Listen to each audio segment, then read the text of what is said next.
A lot of the Cub fans here in St. Louis have brooms tonight, indicating a sweep. The Cubs will be going for it, so stay with us for all the thrilling action coming your way in just a moment.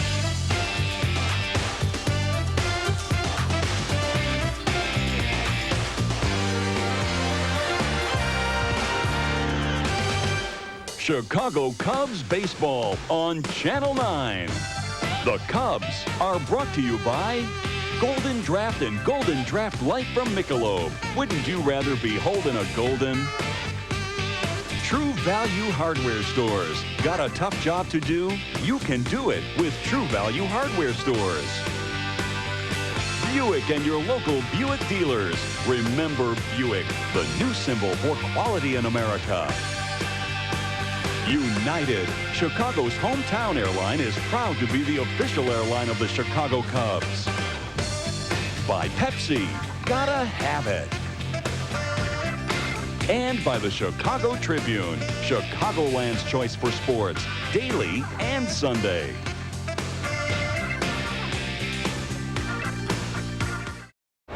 Hello again, everybody. Harry Carey and Steve Stone were at Bush Memorial Stadium in St. Louis, and a lot of the people have brooms out. I don't know what they mean, but I hope they are right, and I hope we do sweep them. And the Cubs are going to have to sweep him against a pretty tough right-hander, Bob Tewksbury. This man doesn't walk anybody. And Jose Guzman going to the mound in search of his 5th win of the year. And when you look at the Cubs lineup, you see the number 400. That's what Dwight Smith is hitting at the top. You know, a funny thing about Tewksbury, all of last year he only walked 20 men, but the Cubs got 4 of the walks. Now the Cubs, as a team, rarely walk against anybody, but they got more walks against Tewksbury than any other team.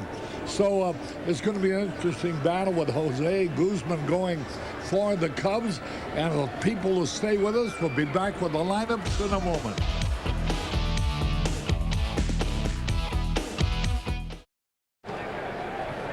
Hello again, everybody. Harry Carey and Steve Stone at Bush Memorial Stadium in St. Louis. Diet Pepsi presents the Cubs starting lineup. Smith in center, Vizcaíno at short, Grace at first, Sandberg at second, Derek May in left, Steve Buechele at third, Sosa in right, Wilkins catching, and Jose Guzman, who's won 4, lost 3, on the mound. The defensive alignment for St. Louis, who are just taking the field. Gilkey in left, Langford in center, Whitman right. Zeal at third, Smith at short, Pena at second, Jeffries playing first. Bob Tewksbury on the hill. He's won 3, lost 3. And Chicago and Eric Pappas behind the plate. They're the umpires. Jerry Lane behind home plate, Paul Runge at first, Charlie Rutherford at second, and Jeff Kellogg at third. And you know, Steve, in the last 3 hits that he's had, talking about Bob Tewksbury, 3 of his hits have been with the bases loaded. 3 out of 3 with the bases jammed. So he's a pretty good hitter as well as a fine pitcher. Well, he is a fine pitcher, and he does have about the best control in the world. Here's a man who last year went 16-5 for the Cardinals, a spotless ERA of .216, and he started 32 games. And Harry talked about the 20 walks. That was accomplished in 233 innings, so far and away the toughest to give up bases on balls in the league. This year he's walked only 2 in 48 1/3 innings. And Bob Tewksbury is a completely different guy than when he pitched for the Cubs. He said at the time that he had arm problems, and that was not a reflection on his abilities. Well, he's proven that here in St. Louis. Here's a man at 6'4", 210 pounds, and he's become a mainstay in the starting rotation. But in the first inning, Bob Tewksbury has some problems, as does Jose Guzman. They both have some first inning problems, and we'll look at the graphic, and that's last year, first inning troubles. You see Tewksbury 4.5 ERA, Guzman 3.27. So both teams will be trying to jump on their opposite member pitchers early. With Tom Pagnazzo out of the ball game with injuries, 2 former Cubs have caught for the Cardinals in the series, Villanueva and now Eric Pappas, both who used to be with Chicago. Pappas, a Chicago lad. 1 strike and nothing as Dwight Smith fouled off the first pitch. That evens up a ball and a strike. Tewksbury does not throw very hard. But he is always around the plate with everything, and he makes it move. There's a pitch over the outside corner. That moved away from the left-hand hitter that time. The guys to look at are Mark Grace and Ryne Sandberg. Both of them have hit Tewksbury very well, and those are the guys in the middle of the lineup. They're going to have to get the job done. Ground ball to the shortstop. Ozzie Smith over the first. One away. Dwight Smith. Thrown out by Ozzie Smith. No relation. Cardinals can't figure out why they're having offensive difficulties. Joe Torre knows that he's got some pretty good hitters on this team, but for some reason they're just not hitting the ball, and that puts a lot more pressure on the pitching staff. I hope that particular at-bat is not a bad omen, because in each of the first 2 games of the series, Dwight Smith led off with a base hit. But this, the 3rd game, he's out. There's a ground ball. That's going to be easy. Zeal throws out Vizcaino. And that'll bring up Mark Grace. Look at the hitters on the Cubs. Smith, 400. Vizcaino, 365. Grace, 348. May, 348. Sandberg, 288. The reason why Mark Grace hits Tewksbury so well is more so than any other hitter in the lineup, he can wait on Tewksbury. He can hit behind in the count, and if Tewksbury throws the ball away from him, he will hit that single to left field.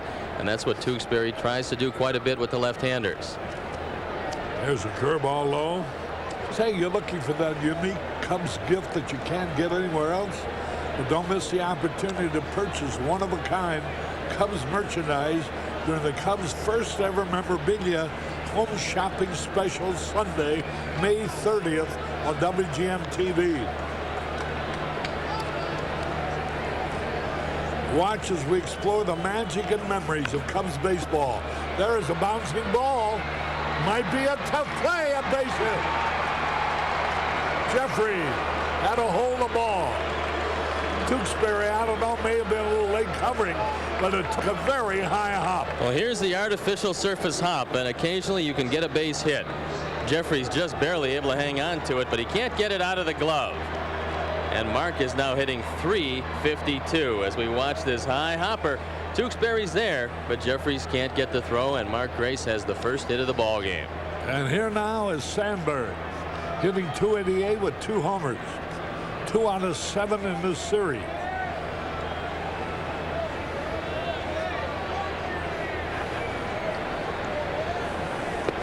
Fastball over the inside corner.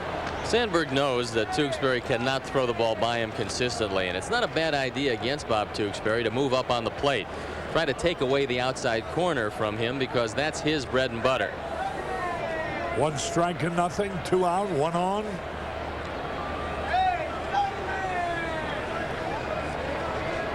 No score. The game's just started.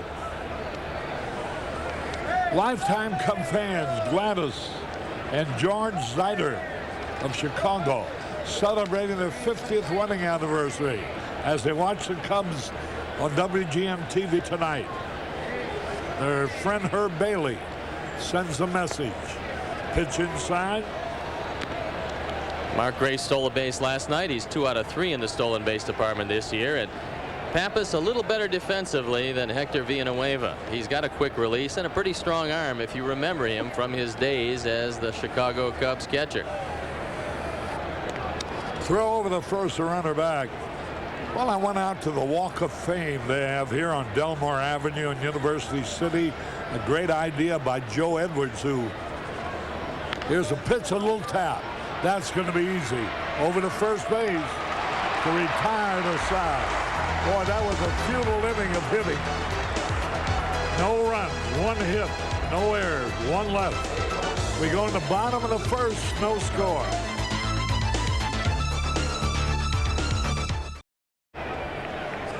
Harry Carey back at Bush Memorial Stadium. Here's the Cardinal lineup. Gilkey leading off. Smith hitting second. Jeffries third. Langford in the cleanup. Mark Whitten in right field. Zeal at third. Pena at second. Pappas catching. And Tewksbury pitching. Gilkey had 3 out of 5 last night. A bouncing foul, and he's behind 0-2. Diet Pepsi presents the Cubs defensive alignment of May, Smith, and Sosa in the outfield. Buechele, Vizcaíno, Sandberg, and Grace on the infield. Wilkins catching and Guzman pitching. Did he go around or not? He did. And he's out on strikes on 3 pitches. That was a good Guzman changeup. And perhaps Jerry Lane, who's going to raise that right arm quite a bit with Bob Tewksbury on the mound, might just fall into the same pattern with Jose Guzman. Guzman's control has been very good of late. He's only walked 3 in his last 3 starts. Last time he beat Pittsburgh 14-5, going 6 2/3 innings, and this is his first look at the Cardinals. 1 out, nobody on. Ozzie Smith, a 1 bouncer. Vizcaíno throws him out. And so Guzman handling the Cardinals just as simply as Tewksbury handled the Cubs. A group of 8th grade Cub fans from Kenosha, Wisconsin here tonight.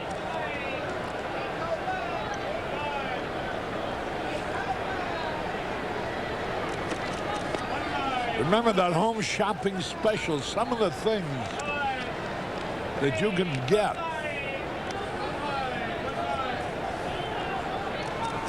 There's a strike called over the inside corner. Of course, that shopping special, Harry, is headed up by the old huckster, Ron Santo. And Chet Kopik. 2 out, nobody on. Strike 3.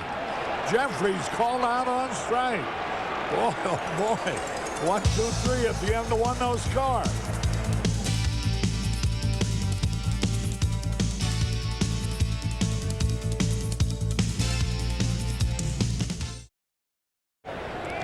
Harry Carey and Steve Stone. Derek May leads off the second. 1 ball, no strikes. It goes a little low, ball 2. Now he's got Bob Tewksbury where he wants him. He's behind 2-0. You know he doesn't walk a lot of guys, so you should get a hittable pitch right here. Let's hope it's out over the plate and Derek can get his arms out. There's a drive way back in right center field. Going to be caught up against the wall. Mark Whitten went to the deepest corner of right center and pulled down May's long drive. Well, he figured to get a hittable pitch, and unfortunately he needed another 5 feet on this one as Mark Whitten goes back and makes the catch. Whitten with very good speed and an exceptional arm in right field. And you need very fast outfielders if you play every day in Bush Memorial Stadium, because this is a spacious outfield. Here's Buechele. Won't make any difference, but that would have been a home run at Wrigley Field. And there's not much doubt about that. 1 ball, no strikes. There's a fastball in there. Buechele has been held to 1 out of 6 in the series. There's a strike call. Tewksbury will throw the fastball inside just to keep the hitter honest. He tantalizes you with breaking balls away and then fires the fastball in on the hands, and most guys can't pull the trigger. So he made him look bad, striking him out on a slow curve. 2 men out. Tewksbury, during his career, had beaten the Cubs 5 times, 5-2.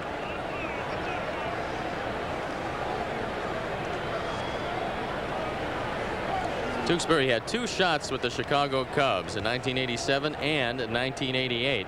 He never won a game. He was 0-4 for them, and then he went right to the minor leagues and had a fine year in 1989 in Louisville at 13-5. There's a pitch swung at, a high fastball. You know, the Cardinals have done that the entire series with Sammy Sosa, Harry. They're throwing the high fastball out of the strike zone. If they get that strike, then they're coming back with the same pitch a second time. hoping to get Sammy in a quick hole 0-2, and Sammy's been swinging at everything up there. 2 men out, nobody on.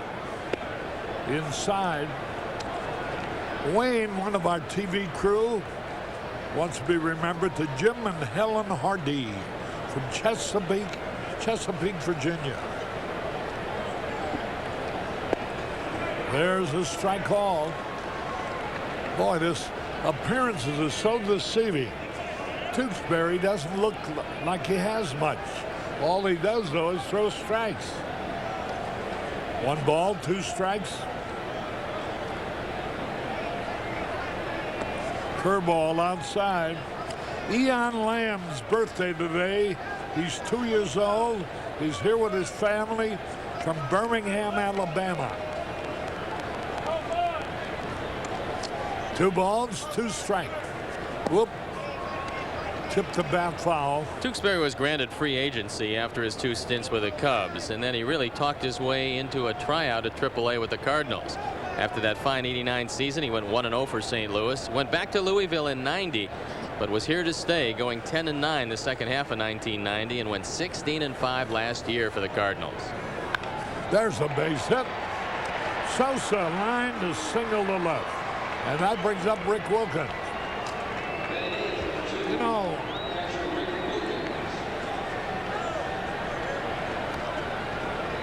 Tewksbury has allowed only 1 home run all year.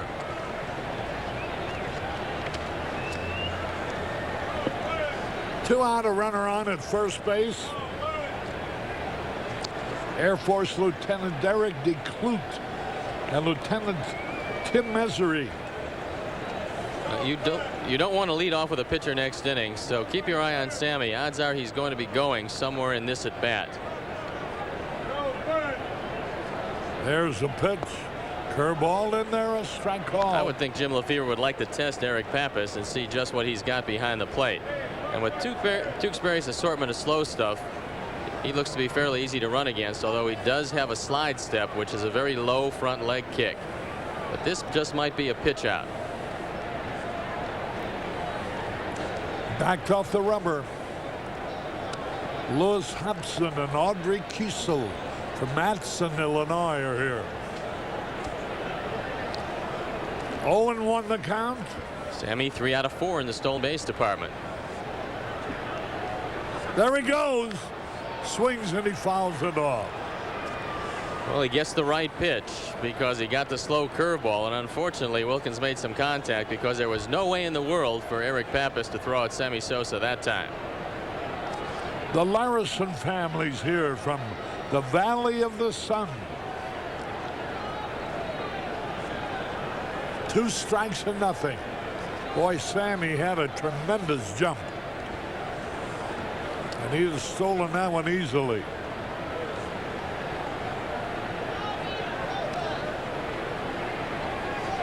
Wilkins had got the big home run that tied up the ball game in the 7th last night.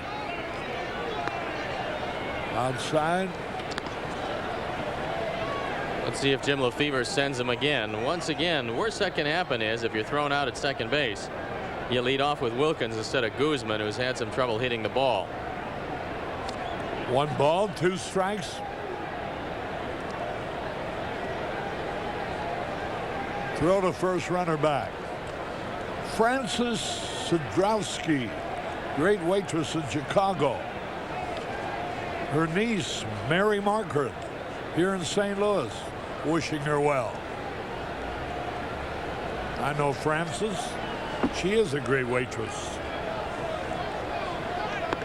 Boy, Sammy started to go, but he slipped and he held up, and they had called the pitch out. So it's a good thing he stopped.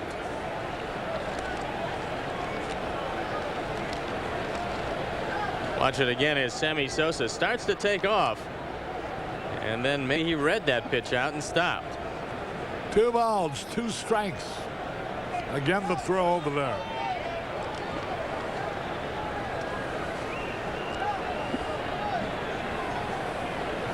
Outfield straightaway. There he goes. A smash, but right at Jeffrey. Steps on the bag to retire the side. Wilkins hit the ball hard. No runs, 1 hit, 1 left. We go in the bottom of the second, no score.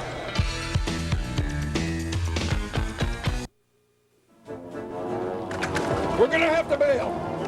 What about the Bud Light? No time. There's only 1 left. You take it. I'll never forget you. If you want great taste that won't fill you up and never let you down, make it a Bud Light. Not so fast. Yes!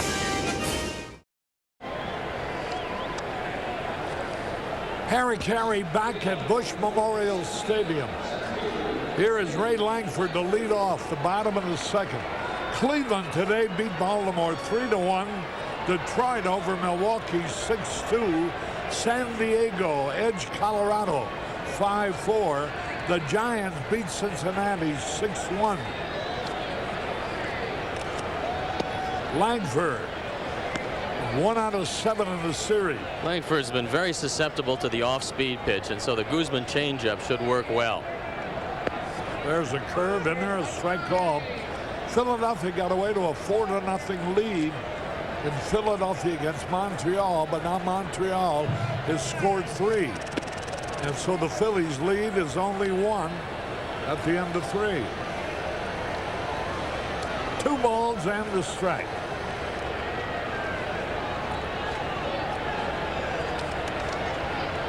There's a foul ball out of play. Joe Edwards, who has a tavern and restaurant whose name reminds me of Fats Domino, Blueberry Hills. He's had the idea of a walk of fame on Delmar Avenue in University City. And it's really a heck of an idea. 3 balls, 2 strikes. Ray Langford. Guzman looking for victory number 5. Hot shot right field, base hit. Langford single to right. And that brings up Mark Whitten. When Guzman got to 3-2, he decided not to use the off-speed pitch, and that's how he could have gotten Langford. But he got the fastball inside, and Langford was able to turn on it, hit it in the hole. And here's a man who hit into a big double play last night, Mark Whitten, who's hit into 3 this year, but only 1 from the left side, and that coming against Bob Scanlon in a tough situation in the ball game. Whitten, 1 out of 8 in the series, hitting .257, 6 homers, 22 RBI.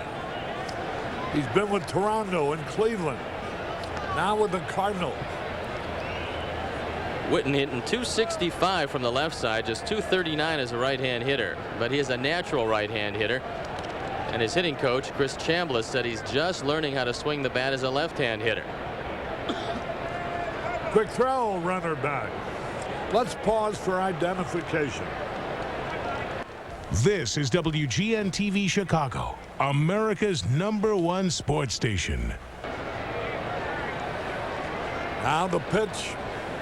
Swung and he missed the slider. Now you can pick Langford off first base. He's getting about as big a lead as you can get. Almost both feet on the carpet. He's stolen 4 bases, but he's been caught 5 times. And if you catch him leaning the wrong way, he's one of the Cardinals that you can pick off. And if Guzman goes over there quickly, he might be able to get him. He's stretching his lead. The pitch. A bouncing ball. Only play will be to first base. And he got his man. Guzman threw out Whitten. He started to throw to second base, realizing how fast Langford is, wisely changed his mind.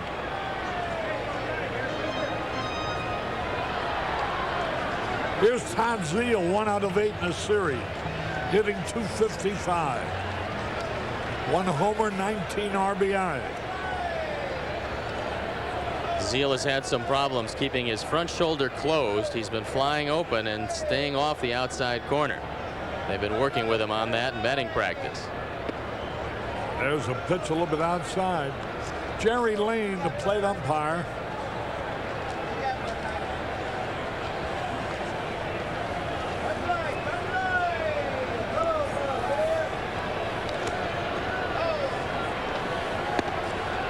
Curveball in there, a strike call. Normally, if you stay away from Zeal, you'll find him trying to pull the ball, and he'll get you that ground ball to the left side.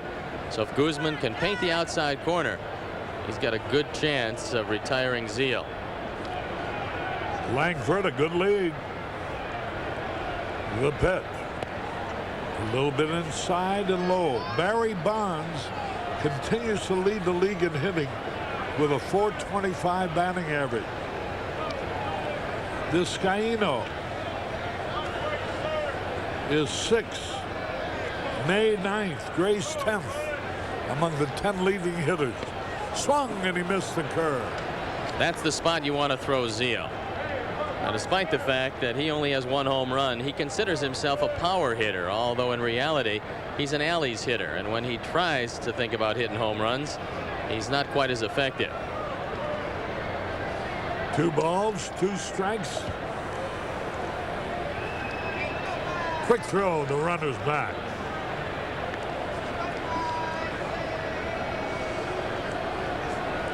Guzman has allowed 7 home runs. Let's see if Wilkins wants Guzman to go outside one more time with the breaking ball or the changeup. Bouncing foul. Bucky Dent, who caught many a ground ball while playing shortstop for the White Sox and for the Yankees, coaching third base tonight.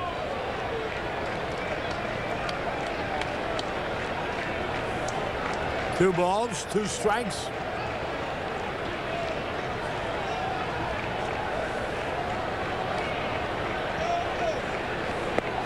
Woo, just missed by a fraction. 3-2. He tried to hit the outside corner and he just missed it.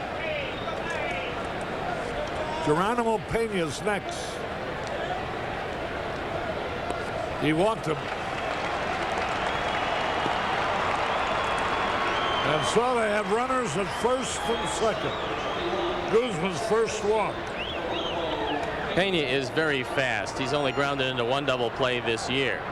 And he's been dipping the back shoulder or his left shoulder, hitting from the left side. Consequently, he's hitting most everything in the air. And Guzman would like to take advantage of that right here. Last night, he hit the ball 3 times in the air and struck out, going 0 for 4. And until he keeps that back shoulder level, he's not going to do much hitting as a left-hand hitter. Swung and he missed an inside fastball. 1 strike and nothing. Peña hitting .243. 1 homer, 7 RBI. Switch hitter.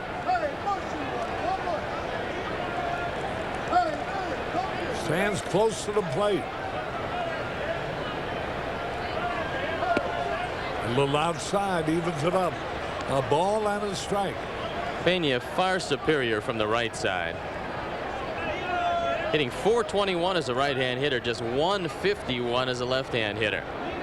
And Luis Alicea has been playing mostly against the right-handers, but they know that with the potential Peña has, they'd like to see him play every day. There's a strike called at the knee. A good fastball. 1 ball, 2 strikes, 1 out. Bottom of the second. Cubs leave after the game for Florida, where they play tomorrow night. Quick throw, but he's back. 6:30 Chicago time tomorrow night as the Cubs face the Marlins at Joe Robbie Stadium. First game between the two this year. Struck him out on a bad ball. And Peña goes down swinging. Strikeout number 3. Peña just doesn't look like he has any idea from the left side. He expands his strike zone. He's got no chance to hit this breaking ball down and in. And so now Jose Guzman just 1 hitter away from getting out of a very tough inning. Here's Eric Pappas hitting .294. Pappas, who used to be, first was drafted by the Angels. There's a curveball in there, a strike call. He is a highly touted draft choice. He's 5 out of 17. He's only been in 6 games. There's the base hit. Here's a run going to score. And boy, oh boy, that's the 3rd time that a former Chicago Cub catcher catching for the Cardinals in this series has gotten a base hit his first time up. Fastball right down the middle, and a mistake by Guzman. And for the 2nd time this year, Eric Pappas has driven in a run. So the Cardinals go on top 1-0. And don't take Tewksbury for granted. He is a pretty good hitting pitcher. Last night, Villanueva, former Cub, singled in the 3rd and scored a run. The night before, Villanueva led off the 3rd with a single and scored a run. And tonight, Eric Pappas singles in the 2nd, driving in the run. Now, Tewksbury, he's 3 out of 3 with the bases loaded as a hitter. He's batted in 5 runs this year. He's had 5 out of 15 for the season. One more curveball, he's going to take a seat. Outside. He just waved. 2 strikes. He waved at the first 2 curveballs that Guzman threw. And one more if he keeps it away, and that should be it for this at bat. 1-0 Cardinal. That evens it up. 2 balls, 2 strikes. Guzman wants a new baseball and gets it.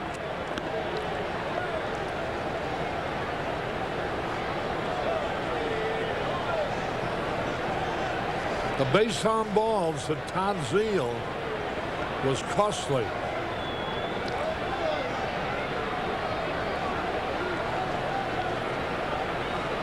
Struck him out to end the inning.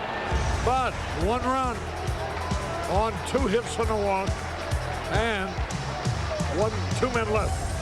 At the end of 2, the Cubs are trailing 1-0.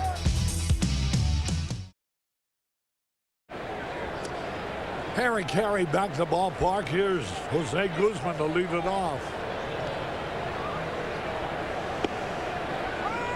Strike is called. Well, Harry, how do you think our old friend Dallas Green is going to do with the New York Mets? He'll do good. Well, I think they're going to have to start from scratch. I'm sure that he'll get rid of a lot of those ball players. Already got rid of a few of the coaches. Yeah. There's a strike call. Cub fans, entertain your friends or clients in the best seats in the house. Rent a Cubs mezzanine skybox at Wrigley Field. Plenty of dates are available for May and the rest of the season. For more information, call 312-404-4068.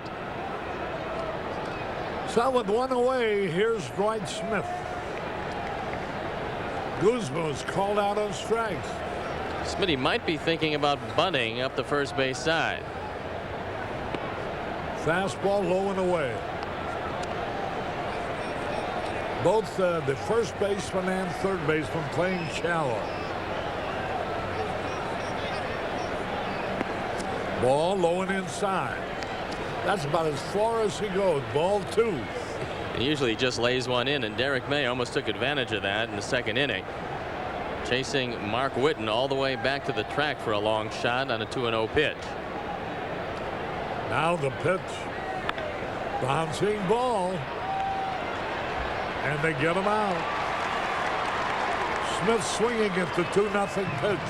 Bounce to Pena, who threw him out. Cub fans, get your tickets now for the 2nd annual All-Star Kids Clinic on Tuesday, July 13th. Learn baseball from the pros and get a chance to go on the field at Wrigley. Tickets are just $10 and can be purchased at the Cubs box office, or send a check or money order for $10 per ticket to Chicago Cubs Kids Clinic, 1060 West Addison Street, Chicago, Illinois, 60613. 2 men are out, nobody on. Here's Jose Vizcaíno. Bounce out to Zeal, his first time up. Mark Grace will be next. He beat out an infield hit. There's a strike in there. Boy, every pitch he throws seems to move from side to side.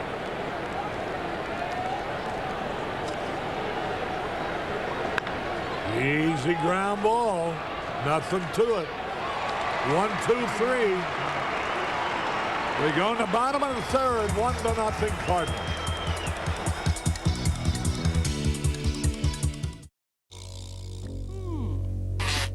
What? Oh, guard dog. Oh, very scary. Wow. Finally, the good stuff. If you want great taste that won't fill you up and never let you down, make it a Bud Light. Harry Carey with Steve Stone and Tom Brenneman will be along at the end of this half inning. Here's the first pitch to Gilkey.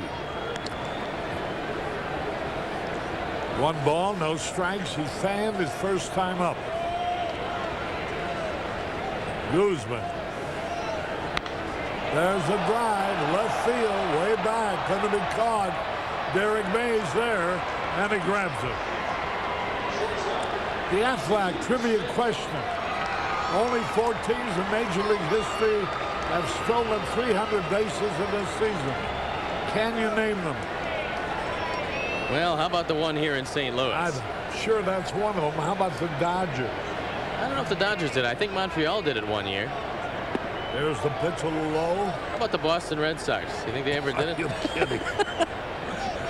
They'd steal 40 in a year sometimes. It's a headline story when they steal one base. 2 balls, no strikes. Ozzie Smith.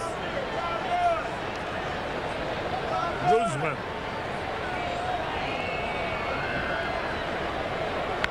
Base hit. Left center. Gonna go to the wall. Extra bases. Ozzie gonna get a triple out of this. And maybe more. They're having trouble picking it up. Ozzie Smith triple to left center. That's the 3rd triple of the year for Ozzie Smith, and this is a great triples ballpark.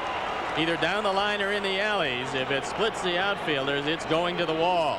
And with the spacious dimensions and the speed of Ozzie Smith, he would have been in even if Sammy didn't have trouble with this one. So Ozzie coasts into 3rd, and once again, Guzman needs a ground ball with the infield in at all 4 positions. And here's Greg Jeffries. Infield in, outfield straight away. Fastball inside, ball 1. Jose Guzman is 4-1 at Wrigley Field, but 0-2 on the road. So he's had his problems away from Chicago, and they continue here tonight. Now the pitch. Strike call, evens the count. Jerry Lane, the plate umpire. 1 ball, 1 strike.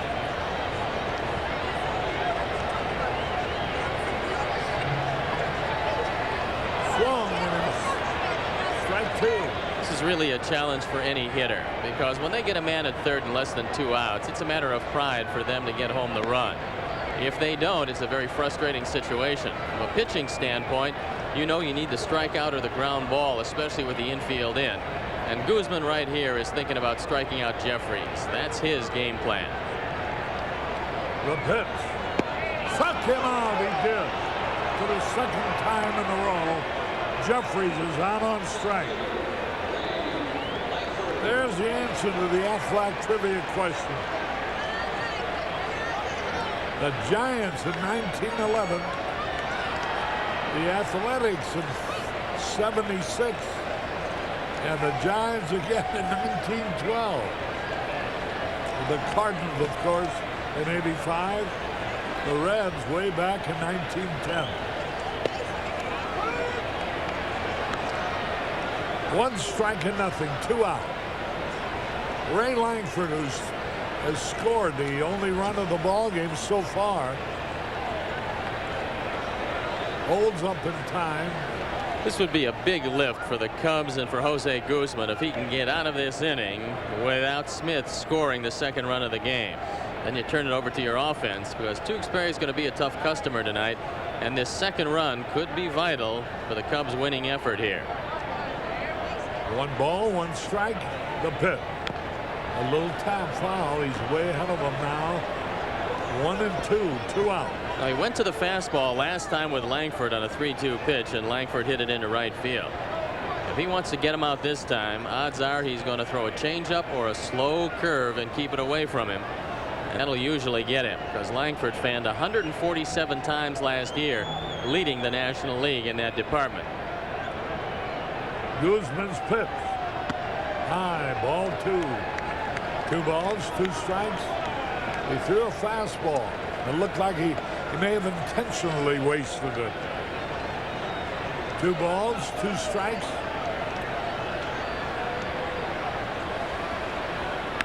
Base hit. And it's 2-0 in favor of the Cardinals. Guzman went to another fastball and threw it right down the middle. And Langford drove in his 15th run. You see it right here. Not much doubt about that base hit, as Langford 2 for 2, and the Cardinals 2-zip on the scoreboard. So Langford has scored 1 run and drove in the other. Here now is Mark Whitten.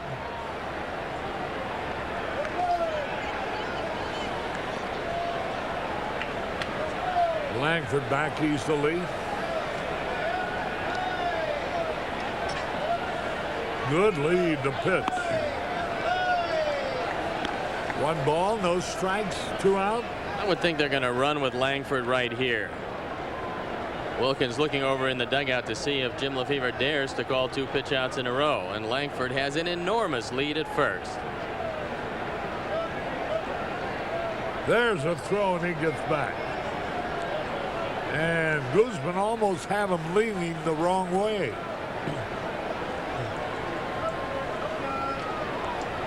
Mark Whitten. High fastball. That seems to be the thing that Guzman has had the most trouble with all year long. Falling behind hitters.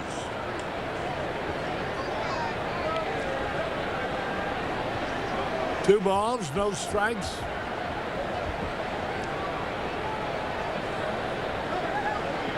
Langford the lead.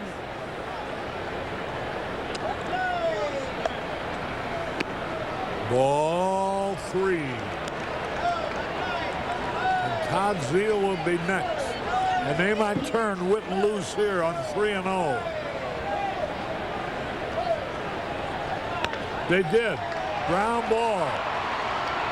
Safe at second base. Everybody is safe. I think that's got to go as a base hit for Whitten, because Sandberg had no chance to get him at first. And with the speed of Langford, he could not get him at second base. So we'll take another look at it, and it does go as a hit. They have to. No, who could get an error on that? He fielded and threw the ball. No, usually, Harry, you might give a fielder's choice a no base hit, but that clearly was not playable at first base, and Langford's speed got him in at second. And so that's 3 hits this inning. And up comes Todd Zeile. He walked in the second. There goes a runner. He steals third easily. Langford steals third base. That's his I'm fifth. surprised that Whitten didn't follow him. Well, he didn't know Langford was going in. Jose Guzman just paid no attention at all to Langford, who took off. And that's a mental mistake on the part of Guzman, something that you really can't afford. So Langford now with 5 stolen bases.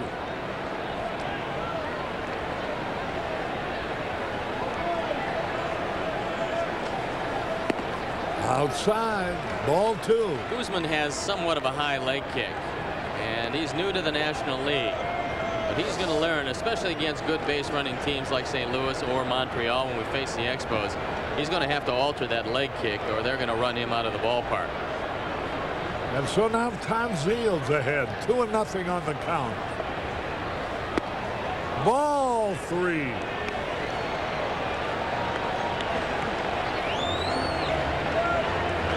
Nothing, the Cardinals lead. 3 balls, no strikes. Be careful here. And the bases are loaded. He's allowed 3 hits and a walk. That's the second time that Zeile has drawn a pass. Mark Grace going out to have a word with Guzman. I what he has to watch here is throwing his curveball in the dirt. That's how he fanned Pena in the second inning with a couple of curveballs down. So the pressure on Rick Wilkins to block anything if Guzman does throw it low and bounces it in front of him. Guzman has 3 wild pitches this year to go along with 4 balks. Bases are loaded. A run is in. 2-0 Cardinals. A bouncing ball goes foul. 1 strike, nothing. Geronimo Pena struck out his first time up.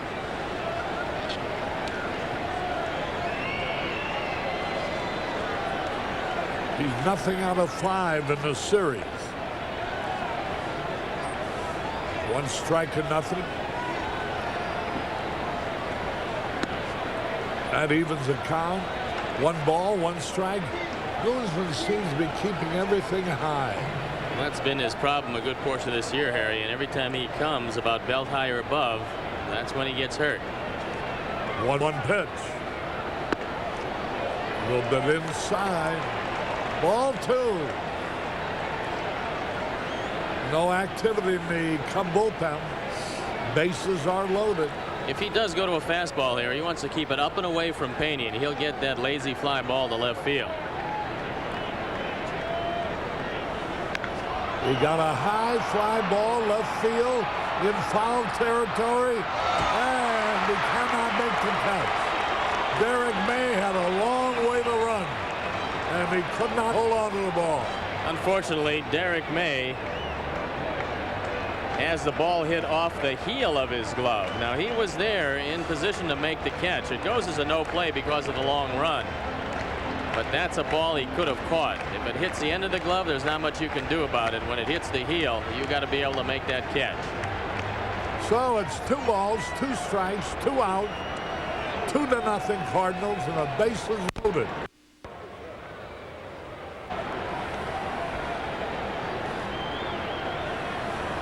Whoa, almost threw it away. 3-2. Way high on outside.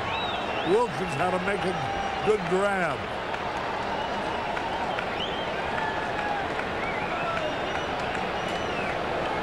Everybody will be running. 2 out.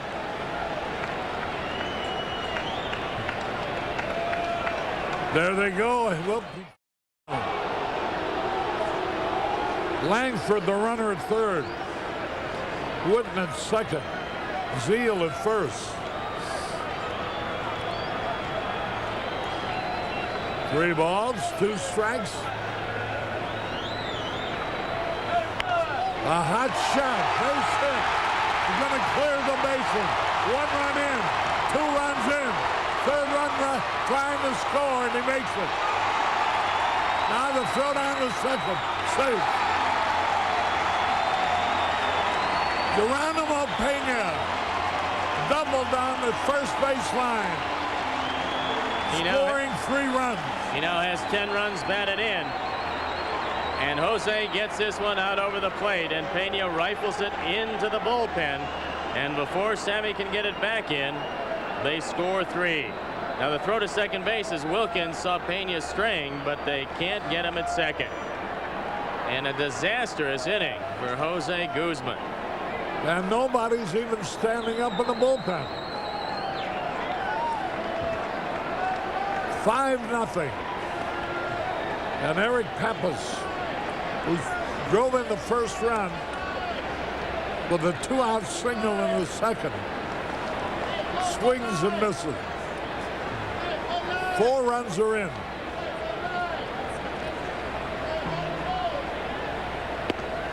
Fastball inside.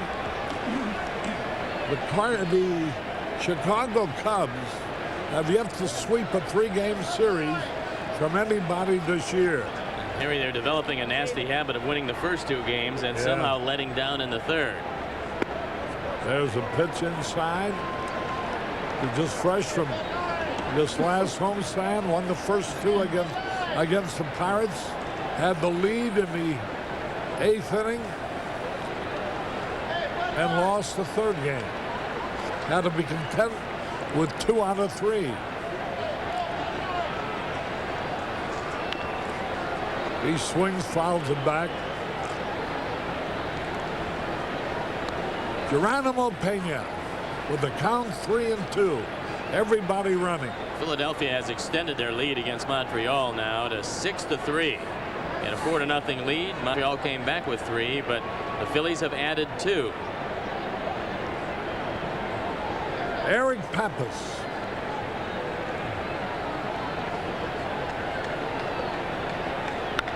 Ground ball, foul. And Guzman has had a very bad inning.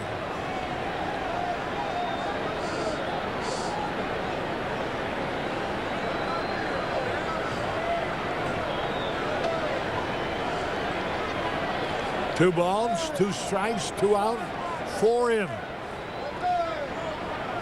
5-0 Redbirds. Inside, ball 3. Guzman has thrown 60 pitches already, and he's not through the 3rd inning.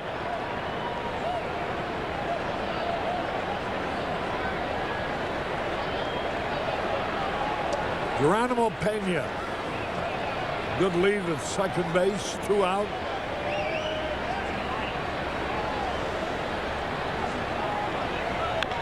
Positive foul again.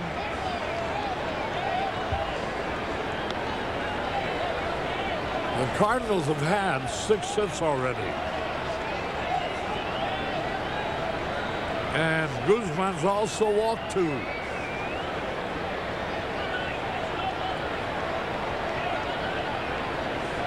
And there's Dan Plesac getting ready now. Line drive, right back. Guzman recovers it and throws them out. The 4-run score. Harry Carey in St. Louis at the end of 3. The Cardinals out in front 5-0.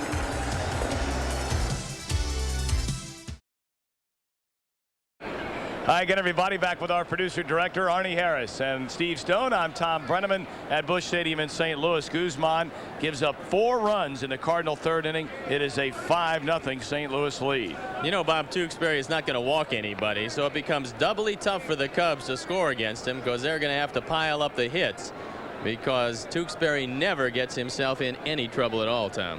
Well, Tewksbury, I know you probably saw the graphic earlier, one of the great control pitchers of all time. He is walking less than a batter per inning this season. He's walked all of 2 in now 51 1/3 frames this season. That's almost beyond belief.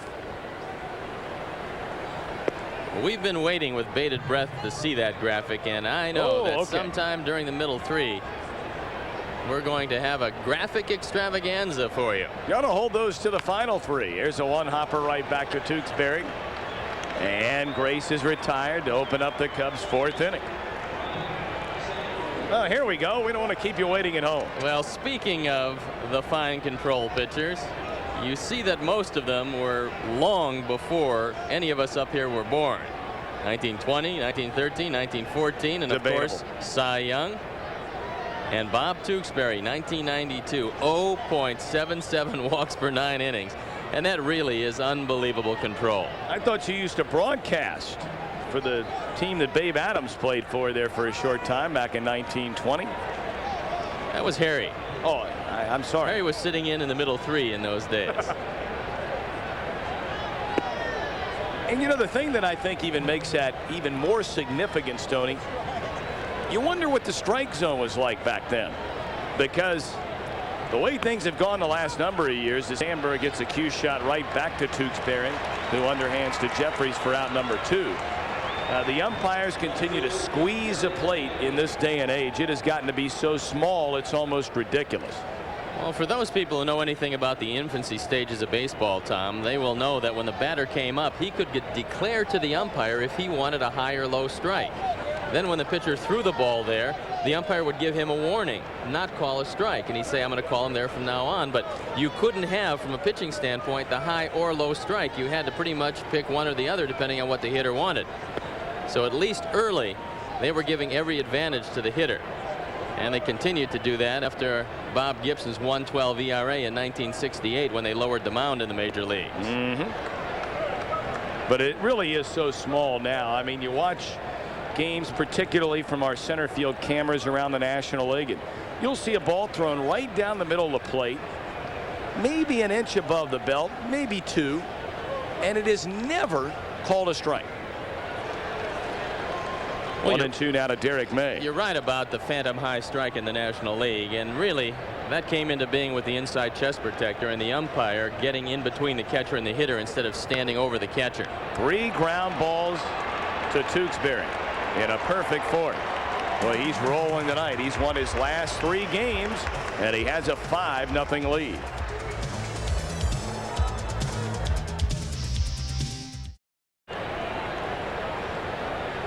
Nothing St. Louis lead for Bob Tewksbury as he comes up in the bottom of the 4th inning. He struck out his first time up, but he can hit. Well, you can understand Jim Lefevre not wanting to go to that bullpen all that early because there's no off days between now and the Florida series. But you can't let the Cardinals get any more. It's going to be tough enough coming back from 5 runs down, let alone if they tack another couple on. So if Guzman has any problems at all, you have got to go to the pen. 1 ball and 1 strike to Tewksbury, who comes in with 5 runs batted in this season. And you saw the respect as he singles into left field. Getting ready to say, you saw the respect that Guzman has for him, because in the 2nd inning with 2 on, he threw him nothing but breaking balls until a called 3rd strike, a fastball knee high on the outside corner. Now Guzman is due up 4th in the 5th inning, but here's a hanging curveball up in the eyes of Tewksbury. That shows you that Guzman doesn't have much tonight. I would assume that somebody had best get up in that bullpen, and we best get into the bullpen quickly because Jose just doesn't have it. And perhaps he can right the ship, but before he does, the Cardinals are going to put 7 or 8 on the board. Well, it looks like Chuck McElroy will be the man to start to get loose.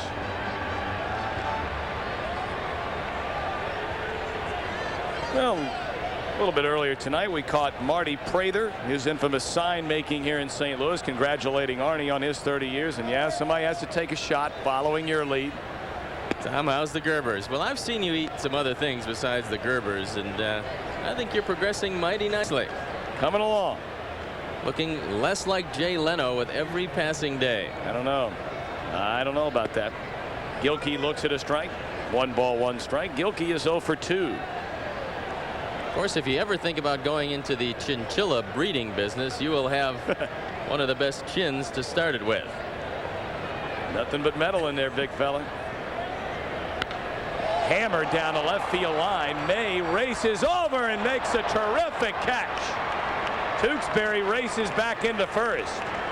What a fine play there by Derek May on the 2nd hard hit ball off the bat of Gilkey. Jose Guzman isn't fooling anybody. Unfortunately, Derek May able to make a fine catch here, backhanding the ball and robbing Gilkey of at least 2 and possibly 3 bases. So Lefevre trying to nurse Guzman through this inning. In the meantime, Billy Connors coming out to let his bullpen get a little looser. Well, we showed you McElroy up a moment ago, and he has now been joined by right-hander Jose Batista.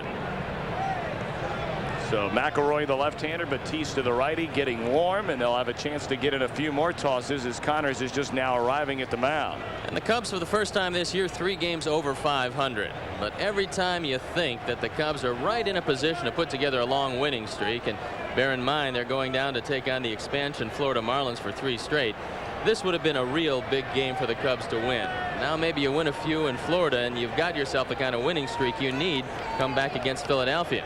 But in this ball game tonight, the Cubs have dug themselves a mighty big hole. Well, you know, Stoney, you stop and think about it, and echoes the thought you're talking about.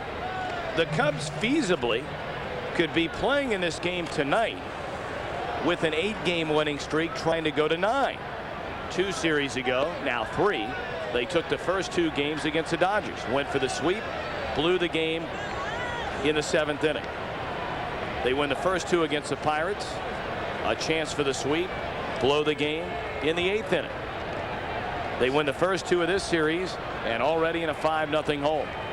So what you're saying is there's a lot of ifs involved with this long winning streak. But you know about my grandmother, Tom. She had 4 wheels. Dance on this. If she had 4 wheels, she'd have been a Greyhound bus. Oh, okay. There's another version of that story I've heard you talk about. Which one is that? I'll stay away. Grace knocks it down. He will get to the bag in time to retire Ozzie Smith, with Tewksbury advancing on to second. And now 2 down in the inning. And boy, every ball has been hammered in this frame. Jose just not fooling anybody. And Ozzie Smith shoots this one down the line. But for a fine effort by Mark Grace, this is a 2-base hit. And I would think, Tom, regardless of what happens to Jose Guzman as far as the batting order is concerned next inning, this should probably be his last trip to the mound tonight. So now Greg Jeffries, the only man he's fooled all night. And he does on the first pitch here. Struck him out looking in the first, swinging in the third after Smith had a 1-out triple. But then Langford singled, making it 2-0. Witten an infield hit. He walked Zeal to load him up, and Pena cleared him with a double. 0-2 to Greg Jeffries. And Tewksbury spotted to a 5-0 lead.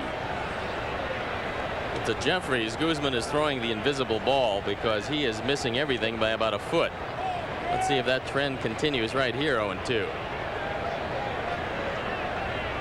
It sure does. And again, Jeffries can't get it. He has struck out 3 times tonight. He's the only guy in that Cardinal batting order happy that Guzman's coming out. No runs, a hit. Through 4, 5-0 St. Louis.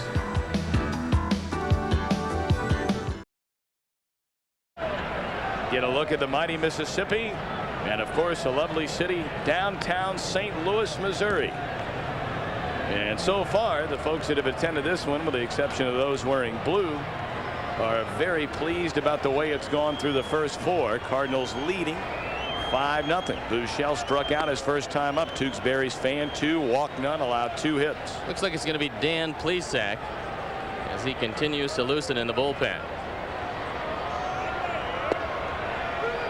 Strike called to Buechele. He's behind at 1-2. You know, pitching style, Tom, when you look down there, he's very reminiscent of Paul Assenmacher. Sometimes it's easy to confuse those two guys, Plesac and Assenmacher, but it's Paul in the game last night. And he walked a couple of guys and kind of struggled somewhat with his control. And this is a big outing for Dan Plesac.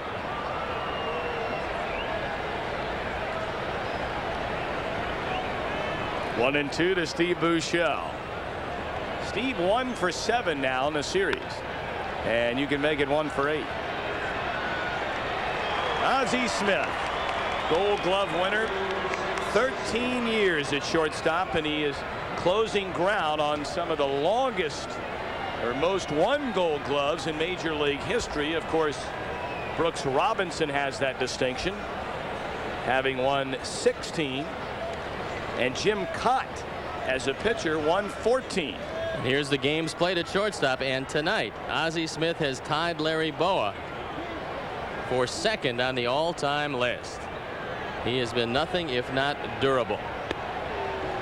And of course, he is tied for first with Bowa among games played in National League shortstops.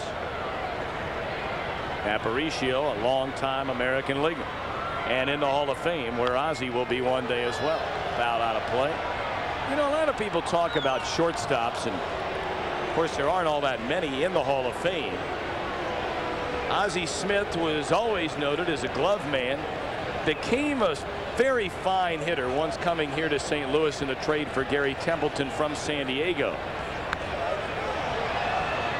And it was easy, Tom, to figure out what made Ozzie Smith a very good hitter, and that was he gained 15 pounds. He was a relatively small man with San Diego, a very young man, and when he came here and changed his stroke to take advantage of the artificial surface, he also went on a weightlifting program, got a lot stronger, gained 15 pounds, and started chopping down on the ball more often than not. And that's what really made him a hitter. You look at the averages, and I know you've got the book right there, but the turnabout is startling from his early days to what happened right in the middle of his career. Well, you look at 211 in 1979, 230, 222, all with San Diego. Then after in the high 240s his first 2 years here, went to 257, 276, 280, and anywhere from 270 to 300 ever since. Osborne Earl Smith, born in Mobile, Alabama, 38 years old, was signed to a contract through the 1993 season. Many were wondering if he would leave St. Louis as Sammy Sosa strikes out. But you know, Getting back to shortstops in the Hall of Fame, and some would say that maybe I'm a little bit biased, but all you have to do is look at the numbers. And if anybody talks about Larry Boa going to the Hall of Fame before they talk about Dave Concepcion going to the Hall of Fame, has lost his mind. Because Concepcion's offensive numbers absolutely dwarf Larry Boa. And Concepcion, I think, won 7, 8, 9 Gold Gloves. There's no doubt that that is an underappreciated position, Tommy, because most of the guys can never put up the great numbers. I mean, Ernie Banks and Cal Ripken are really exceptions to the rule at shortstop, because very few of the guys have shown that they can hit the long ball over a long period of time. The shortstop position has always been one, along with behind the plate, the two positions where you looked at defense first, and then whatever you got offensively was a plus. So that's why it's a lot more difficult to get into the Hall of Fame, because the numbers just aren't there on most of the guys. 1-1 now to Rick Wilkins, who bounced out hard to Greg Jeffries his first time up. Cardinals are leading 5-0. He hit it hard again, but Langford on the run will make the grab, and Tewksbury his third straight perfect inning. We go to the bottom of the fifth. Cardinals 5 and the Cubs nothing.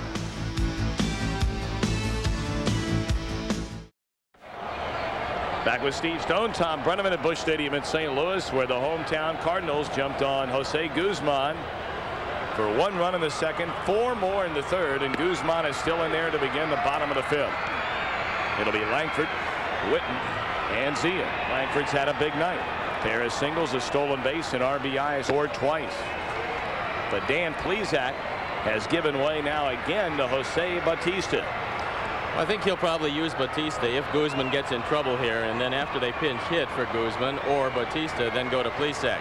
At least that's the game plan, depending on how Guzman gets through this inning. The 0-2 bounces it up there. Cubs and the Florida Marlins for the first time tomorrow night. We certainly invite you to be a part of it. Should be a great deal of fun. We'll get underway with a leadoff man at 6:30.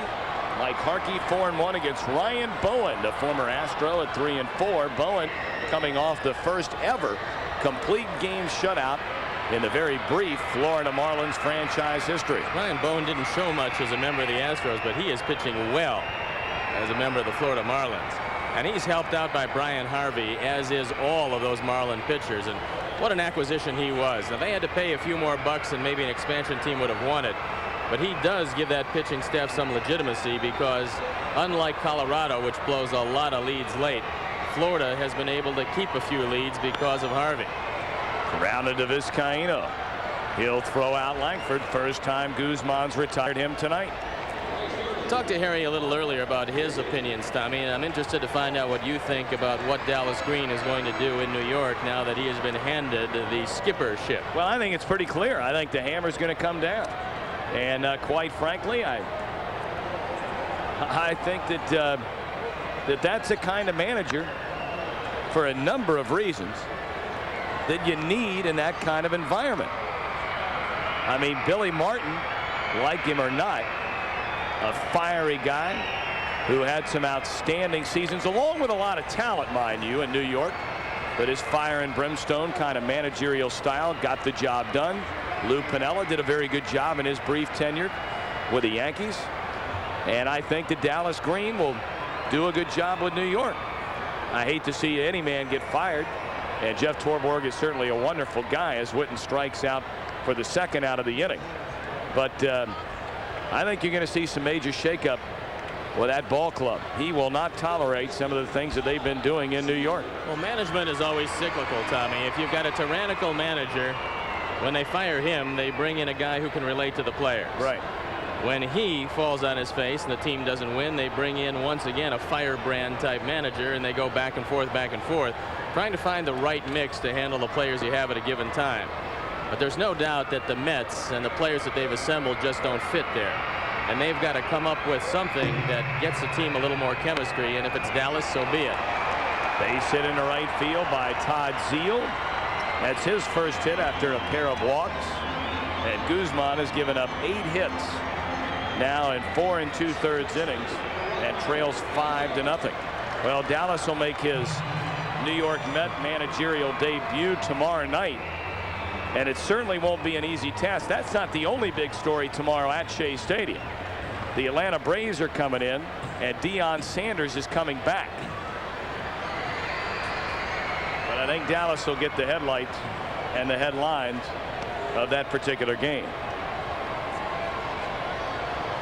Saw Dallas when we were in Philadelphia earlier this season. Of course, he's been scouting for the Mets. Pena fouls it away. He's down a strike.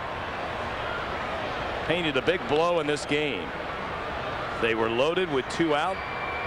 Worked the count to 3-2. Guzman came with a fastball, and he cleared the bases with a 3-run double down the right field line. Because Guzman had made him look very bad on breaking stuff in the second when he struck him out. Geronimo Pena has so much talent that they would love to see him take over the everyday position at second. As you look at Eric Yelding, who's likely to pinch hit for Jose Guzman in the top of the 6th.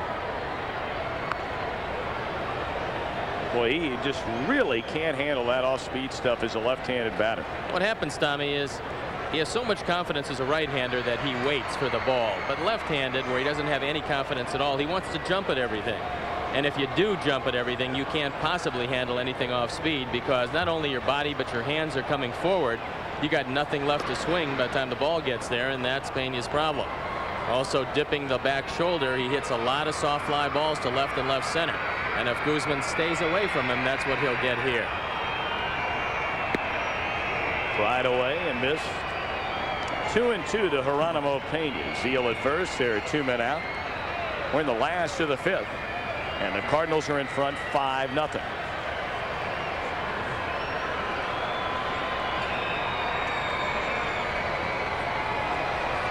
There goes a runner. And the pitch is in the dirt. No throw by Wilkins. While we have a chance, let's step aside for a station ID on the Cubs television network. This is WGN-TV Chicago, America's #1 sports station. Rick Allison, Tom, and Dan standing by with the 9 o'clock news following the ball game tonight. So by all means, stay with us right here on Channel 9. Second stolen base of the year for Zeal. Still 3-2 to Pena. You don't want to give him anything to pull left-handed. That's what he's looking for. Something down below the belt and something he can pull. And if Guzman gets it there, we're going to see another run on the board. Cardinals sent 8 men to the plate in that 4-run, 4-hit 3rd inning. 3-2 pitch. He walked him. 3rd walk of the game issued by Jose Guzman, and that will do it. Kind of surprised that Jim Lefebvre went this long with Guzman, who clearly did not have it tonight. And hopefully Bautista can get out of this inning with just 5 runs on the board, because he's facing Eric Pappas. And we'll tell you more about that when we come back from these commercial messages.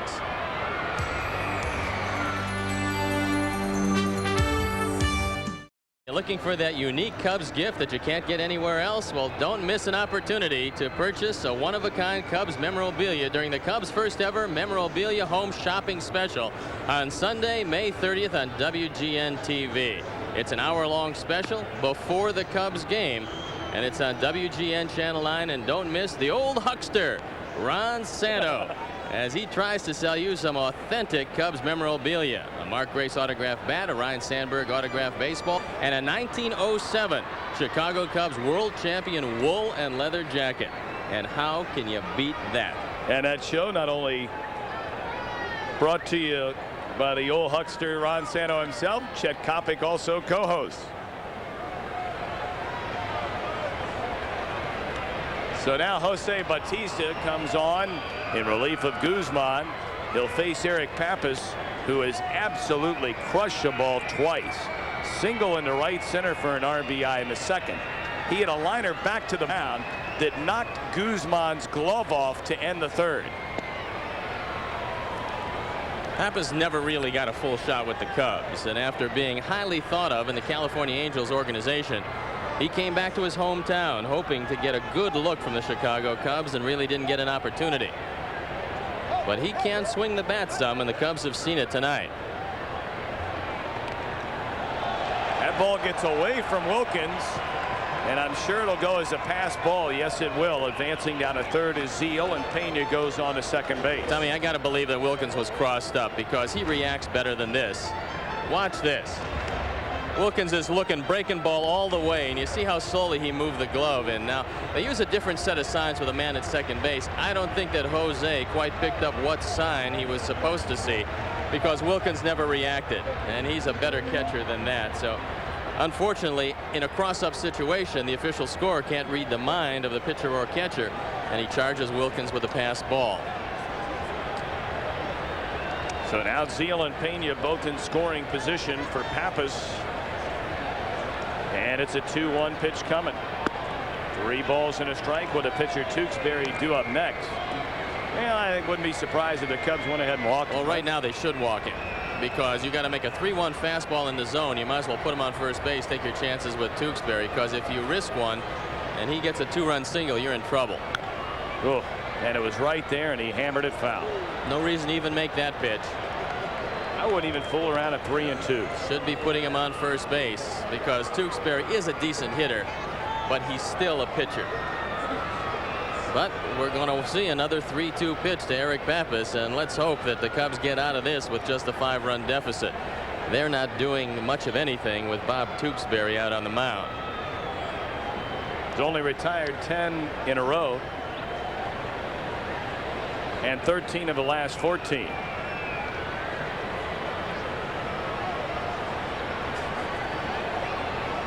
Zeal at third, Pena at second base. 2 down and a 3-2 pitch coming to Pappas. Let's see what he gives him. Oh, came up and in, jammed him. And Vizcaíno will throw out Pappas to avoid any damage. 1 hit, 2 left. We go to the 6th in St. Louis. Cardinals lead it by 5.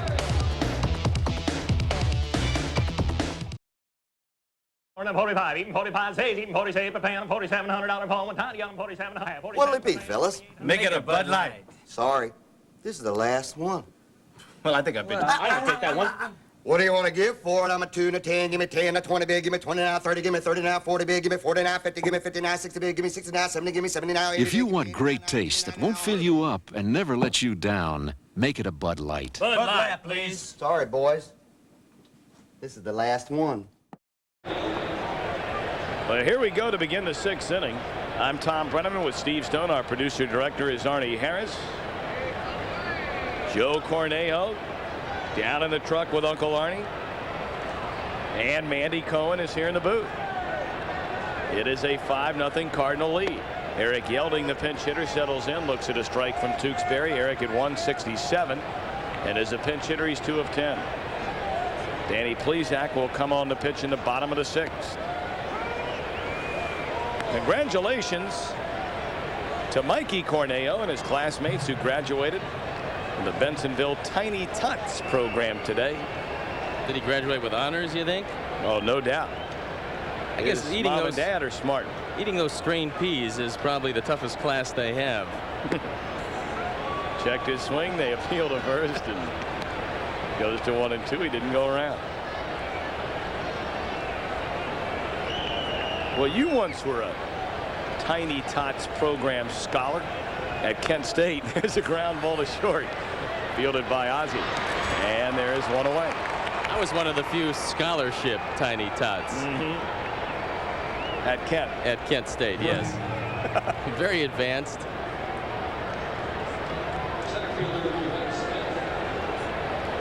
Only took me 20 years to get out of college, but it was well worth it. I got a fine education. Who's counting? Right. Here's Dwight Smith. Guzman only hangs around 4 2/3 innings. He allowed 8 hits, 5 runs all earned. He walked 3 and fanned 7. That was a very strange line. Cubs had better start pecking away at Bob Tewksbury because this is a man that will not walk anybody. When you get a run off him, you have earned it. And usually it takes you 3 base hits to do that because he doesn't give up the long ball either. And you know, to illustrate that, Stoney, in a game earlier this year when Tewksbury pitched, he gave up 14 singles to Cincinnati. didn't walk anybody, and barely lost the game. And the Cardinals absolutely got him for nothing. Driven hard into deep right field. This might have a chance, and it is gone. Dwight Smith has hit his 5th home run of the season. So the Cubs at least are on the board as they try and start mounting a comeback. It's now a 5-1 game. That's only the 2nd time this year that Tewksbury's been touched for the long ball, and Dwight Smith got all of it, taking it at least 375 feet over the head of Mark Whitten. And Montgomery Ward donates $100 to Cubs Care for the blast off the bat of Dwight Smith. And Smitty continues his rampage on National League pitchers. Although he will come down off that lofty 400 batting average with a 1 for 3, he's still getting his base hits. 1-0 to Jose Vizcaíno. Hit it to second baseman Pena. 2 down. The Cubs have come back 9 times to win games this season. There you see it out over the plate, and Dwight Smith extends his arms and takes it way back. There's Smitty, a very happy young man. The Cubs now a 4-run deficit. It's going to be up to Dan Plesac to hold it right there and allow his offense to come back. But remember, king-size Lee Arthur Smith looming large in that bullpen. And he is the premier save man all time in the major leagues. He's got 11 of them this year. A .219 ERA in 14 appearances. But you know what? They never get to him anymore. We haven't seen him in a series. He has just 1 save this month and has only appeared in 3 games. Grace bounces out to Pena to end the 6th. Dwight Smith plays long ball, but in the middle of the inning, it's a 4-run Cardinal lead. 3rd Cub pitcher of the ball game used tonight. It is a 5-1 St. Louis lead as we go to the bottom of the 6th. And now on the pitch is Danny Plesac. And with Arnie Harris hallucinating in the truck, Dan Plesac comes into the game. 6.89 ERA on for the 12th time, and Dan has struggled. He's got to regain the confidence of his manager Jim Lefevre, and no time like the present to keep this 4-run deficit right here. Well, we mentioned earlier the Cubs have certainly been the comeback kids this season. They have shown a great deal of heart in coming back from not only 1 or 2-run deficits, but I think the Colorado game stands out maybe more so than any other. They fell behind 4-0, then 10-5, 14-10, and came up just 1 run short, battling all game long. 2-1 to Tewksbury, who's pitched a fine game. 1 run on 3 hits through 6 innings. And he also has a base hit.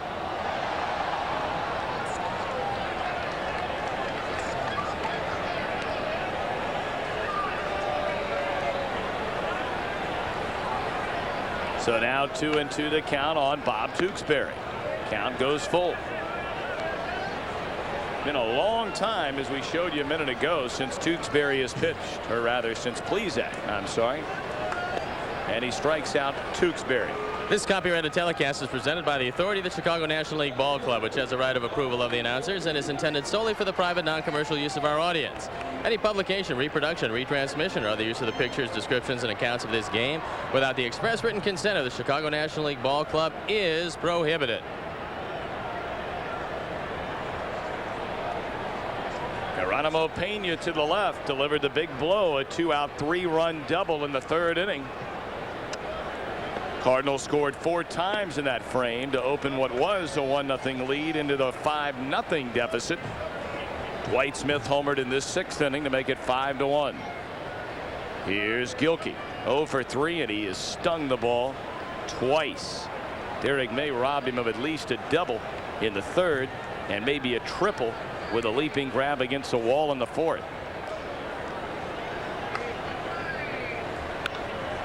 Goes the other way this time.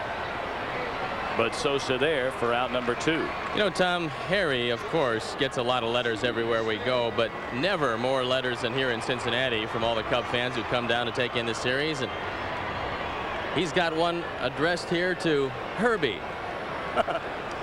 Herbie Carey. You think I should show him this one? Oh, yeah. Let him know that his fame spreads far and wide? He'll be very happy, and I can assure you it will not be read. Herbie, I like that. Well, his friends, I think, here growing up as a young man, here being from this area, every now and then would refer to him as Herbie. I heard somebody call him that just, I think, yesterday. But just every now and then. Right. Bouchel picks it up. And Ozzie out of there. Good job by Plesac. 1, 2, 3, 6th inning. Harry, or Herbie, is back in the 7th. It is a 5-1 St. Louis lead.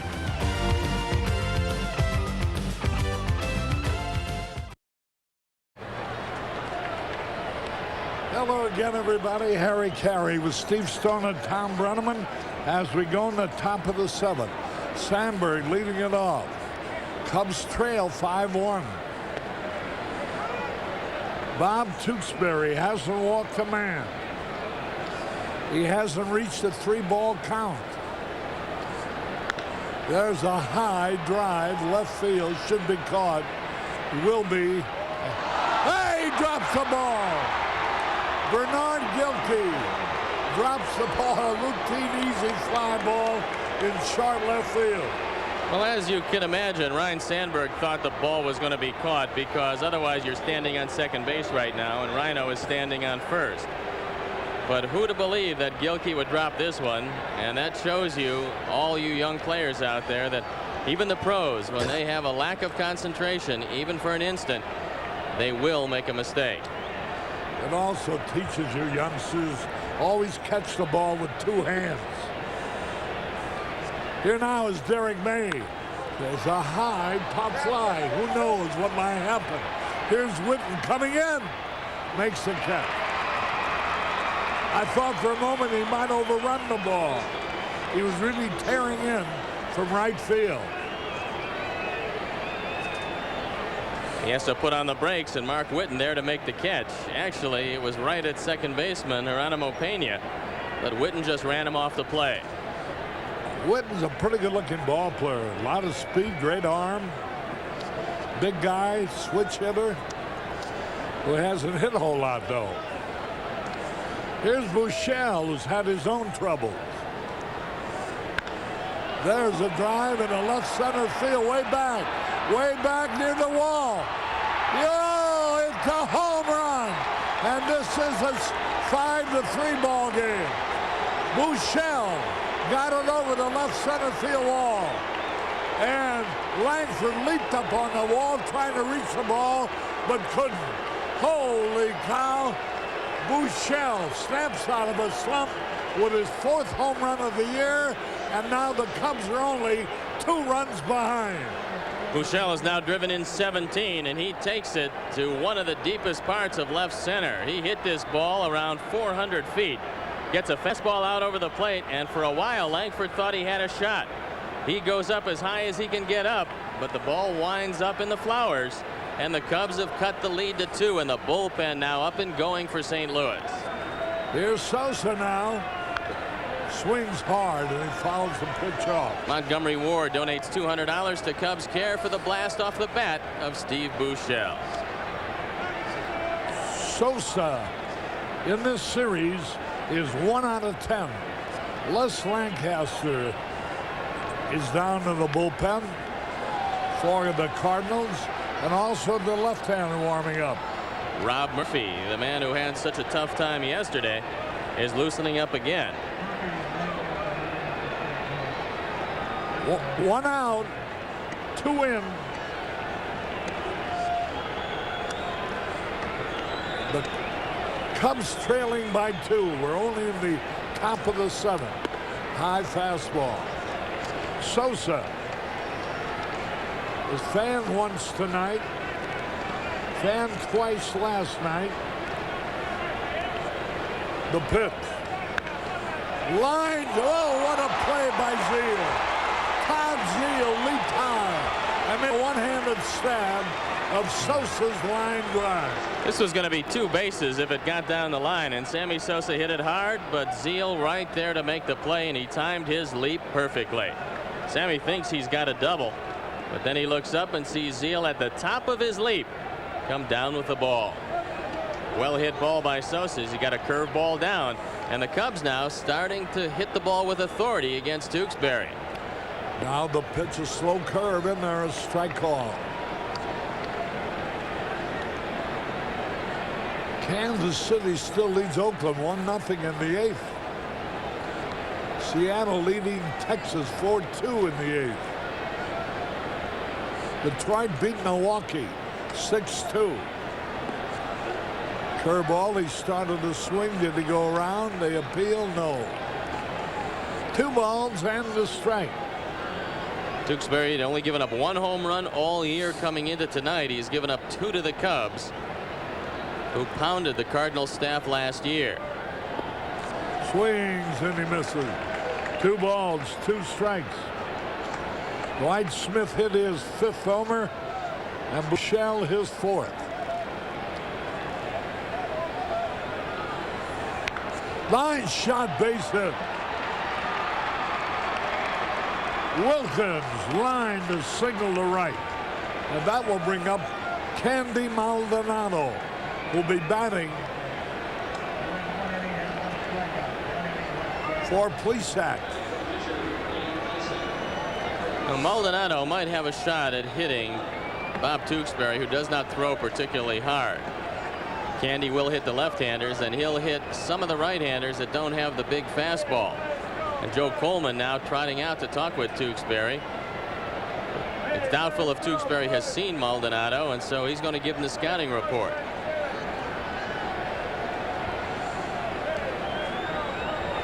The Cardinals only have 1 complete game this year, and that was turned in by Bob Tewksbury.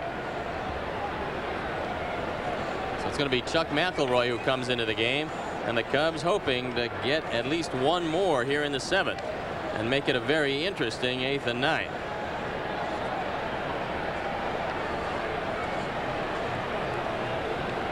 Maldonado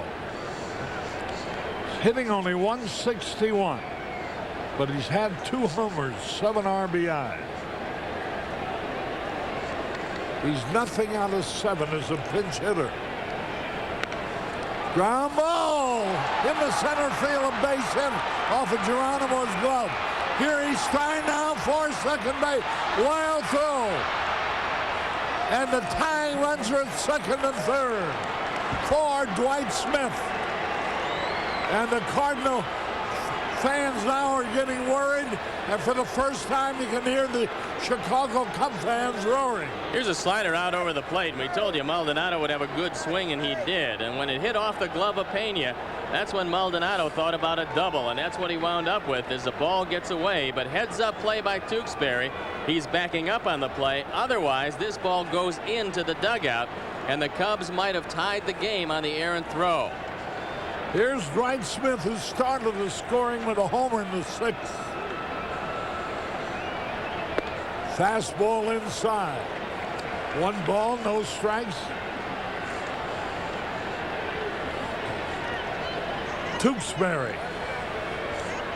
in trouble. There's a fastball in there, a strike call. Cubs have battled back to win 9 games this year, and they're in the process of trying to do it once again. Tewksbury, nothing seems to bother him. Now the pitch. Fouled outside third base. He busted his bat. Tewksbury's had an error, a 2-run homer, a hard line drive that Zeal made a leaping catch on. Gave up hits to Wilkins and Maldonado, and still I don't think has thrown more than 2 balls to any 1 hitter. Well, Harry, it's amazing what starts off a rally and what looked like a game that was pretty much in hand for Bob Tewksbury turned around completely when Gilkey dropped the ball in left field. And sometimes that's all it takes in the major leagues is 1 slight opening and the team barges through the door. And that's what the Cubs are trying to do here in the 7th. 1 ball, 2 strikes.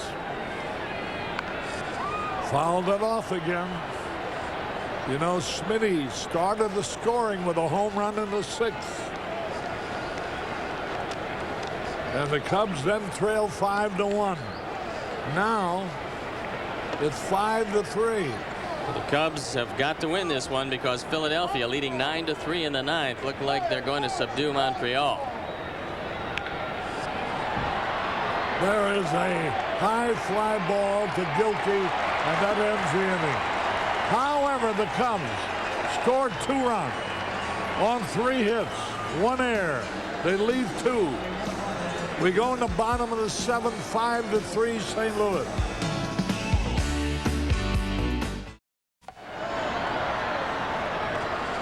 We go in the bottom of the 7th, and here is Greg Jeffries, who's fanned 3 times in a row. Chuck McElroy's first pitch. 1 ball, no strikes. McElroy at 2-1, the ERA 2.60 on for the 14th time. And he'd love to keep this deficit at 2. That evens the count, a ball and a strike. Jeffries fanned 3 times against Guzman. Guzman, in 4 2/3 innings, struck out 7 men, but allowed 8 hits and 3 walks. Good for 5 runs. Here's a bouncing ball. Nice play. Here's a pitcher cover. He's safe. That's a good effort by Jeffries, who risked life and limb with the head-first dive at first base. And McElroy might have been just a step late as he falls off to the third base side, and that step was all it took for Jeffries to beat the play at first. Good throw by Grace, but he can't get it there in time as Jeffries goes in head first and hopes that McElroy doesn't step on his left hand. Fine effort by Grace, but McElroy late to the bag, and it cost him. I think McElroy thought that Grace, after he made the catch, would reach the bag himself, but the momentum carried Grace into foul territory. There was no way he could get back, and he threw the ball hard to McElroy. Bang, bang, but Jeffries is a good runner. Beat it out. Langford faking a sacrifice bunt. Jeffries is the best base runner on this team with 8 steals in 10 attempts. The Cardinals, 32 stolen bases, including 2 tonight. They've been thrown out 16 times. Jeffries a lead. Throw over there. He's back. The Cubs are back in the ball game after trailing 5-0. They're now at 5-3. He bunts, and the runner was going, and I think he was stolen, and had Langford not bunted the ball foul. Well, what you're trying to do when you bunt and run is get the runner off quickly and bunt the ball right at third baseman Steve Buechele. If you get the bunt down, there's a chance that Jeffries could have gone all the way to third if Vizcaino is not heads up and doesn't go right to the bag at third. But as it is, the point is moot. Langford fouled off the bunt. Run at first. 5-3 St. Louis. There's a strike call. 1 ball, 2 strikes. He'll probably have to swing away now. And Langford's their cleanup man. He's 2 out of 3. Batted in a run.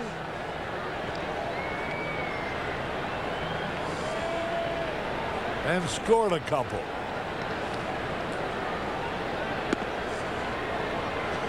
That evens it up. 2 balls, 2 strikes. Ray Langford, the fine center fielder.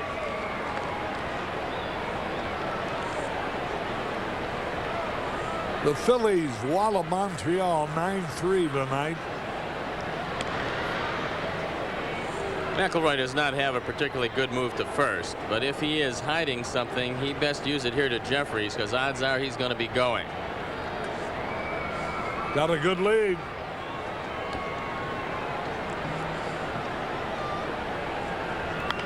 Fouled it back. And the count still 2-2. Only thing you risk if you do send Jeffries is that Langford strikes out an awful lot, leading the National League in that department last year with 147 Ks. And if McElroy can throw that slider away from Langford, he can get him right here. Then you risk to strike him out and throw him out, double play. There he goes. Here's a peg. Safe. Jeffries steals his 9th base of the year. Jeffries looked like he got hurt, and it looks like his left hand or wrist And going in head first, you really gamble. And you gamble that you're going to be okay. And it looked like he jammed the left hand, as we'll watch it again. Great acceleration by Jeffries. He is a good base stealer. The throw is high, no chance to get him. But the left hand might have got hooked on the bag, and they're going to take a look at it at second as we take another look. And keep your eye on the left hand of Jeffries. Right there, jammed right into the bag, and it could be a thumb problem. Many times that ligament just gets stretched out, but Jeffries looks to be okay. Toronto beat Boston 4-3 tonight. Philadelphia walloped Montreal. Cleveland down Baltimore 3-1. Kansas City leads Oakland 1-0 in the eighth. Seattle 7-2 over Texas in the eighth.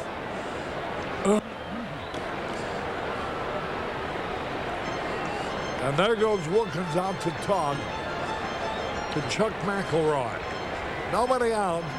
Jeffries with his 9th stolen base of the year. Well, he's telling McElroy to be careful with Jeffries at second, because most good base runners will tell you that it's easier to steal third than it is second, because you can get about 5 extra feet on the lead at second base as opposed to first.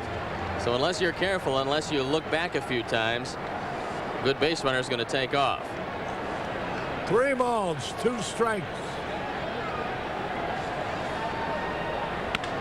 A broken bat, bouncing ball. Hits McElroy in the back. McElroy in the back. He's hurt. He's down. The broken bat hit him in the back. It's a hit for Langford.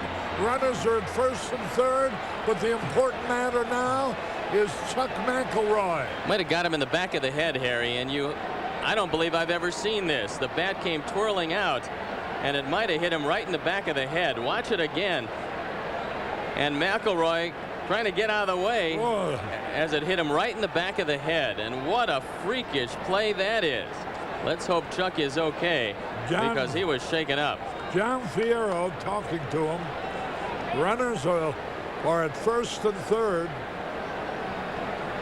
Boy, a broken piece of bat. Let's see that again. I think it was the whole bat, Harry. It looked like it just slipped out of the hands of Ray Langford. Well, it seemed to me that it was broken. Let's see. It was you're broken. right. Look at that. Sure. Well, he's up, and hopefully he'll be okay. What a freak accident. And I think he was as startled as he was hurt, because he was going toward the bag at first base, and no, they're going to take him out of the game.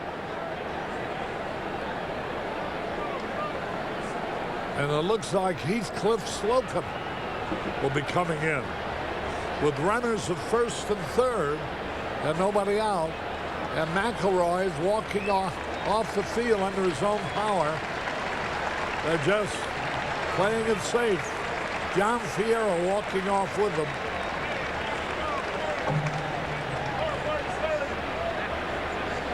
We have a new pitcher in, and we'll be back with more following this message.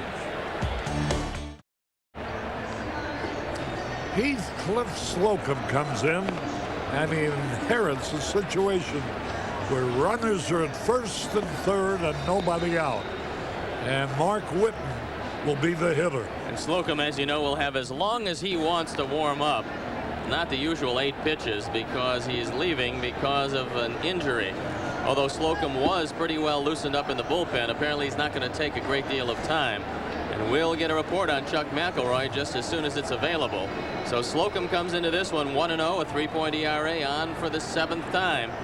And he has a very dicey situation, trying to hold the Cardinals at bay and keep that 2-run deficit. Runners at first and third.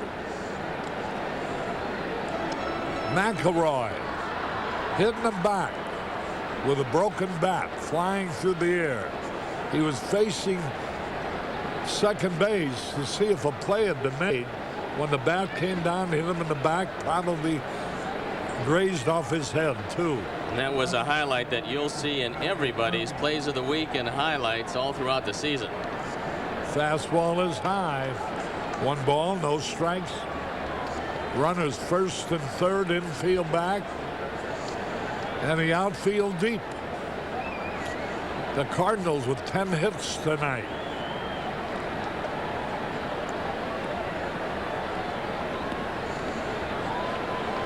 There's no longer a dime store, I guess. But the Cardinals have 5 runs on 10 hits. 1 error. The Cubs 3 runs, 6 hits, no errors. 2 balls, no strikes. Bouncing ball. They're going to go for 2. They won't get him because Whitten can really run. He gets a run batted in, his 23rd of the year, as he forces Langford from Sandberg to Vizcaíno. Nothing really you can do on that one except get the force at second base and see the 6th run score as Whitten chops the ball in the infield. And although the batting average is not too impressive, 23 runs driven in is, and he's been a big man in the middle of the lineup for the Cardinals. Now here's Todd Zeile. He's walked twice and singled. Perfect night so far. Mark Whitten with an RBI force out. He can run. Fastball is high. Cardinals have run at will tonight, stealing 3 bases.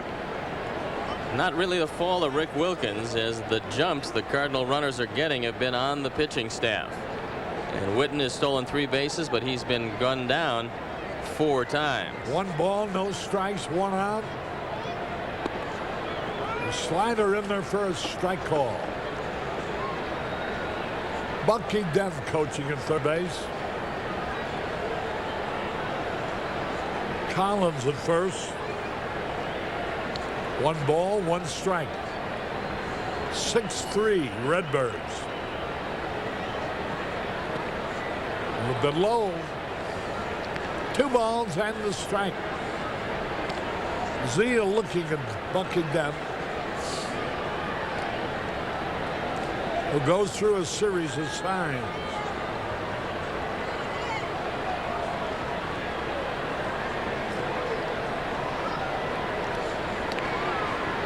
The Cubs are assured of at least 2 out of 3 in the series. First time they faced the Cardinals this year. Next time, the games will be at Wrigley Field. A little outside, ball 3. There's Paul Asemacher, who relieved last night and did something unusual for him. Walked the first 2 men he faced. He couldn't recollect having done that before himself. 3-1. There goes the runner. Save. And so the count now 3-2 as they hit and run. Zeile missed the pitch. 4th stolen base of the night and 4th stolen base of the year as Wilkins gets the throw up high, and they can't get Whitten. If this throw was on the bag, they would have had him, but the throw just about 2 or 3 feet high.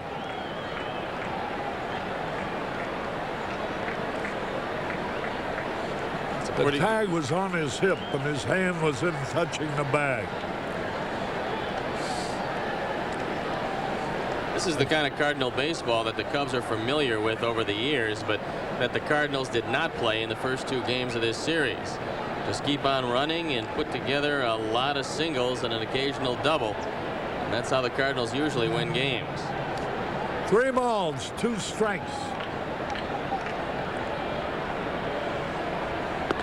He walked him. It's still a perfect night for Zeile. He's walked 3 times and singled the other time. And here is Geronimo Pena, who drove in 3 runs, clearing the bases with a double in the 3rd.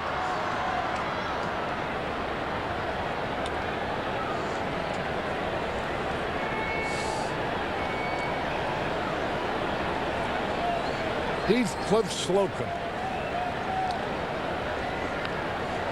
fouled it back.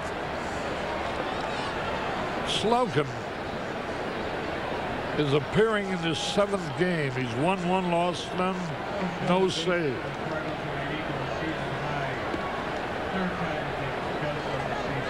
Four stolen bases tonight equals a season high for the Cardinals, and this is the 4th time that they've done it. There's a ground ball. Grace has it. Throws a second for 1 out. That's all they can get. So Pena forces Zeal. 3-6 if you score.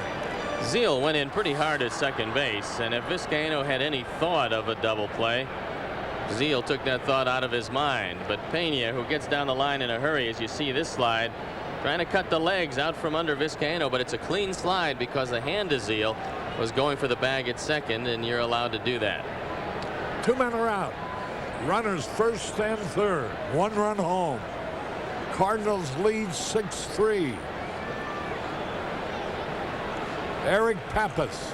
There goes a runner. A fake throw through. Wilkins held on to the ball.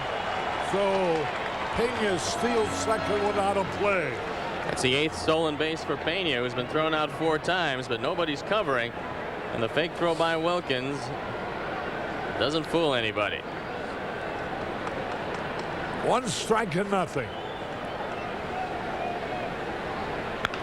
Bouncing ball. Nice play. The throw to first in time to retire the side. So out of all that, 1 run on 2 hits. 2 men left. At the end of 7, it's 6-3 in favor of St. Louis.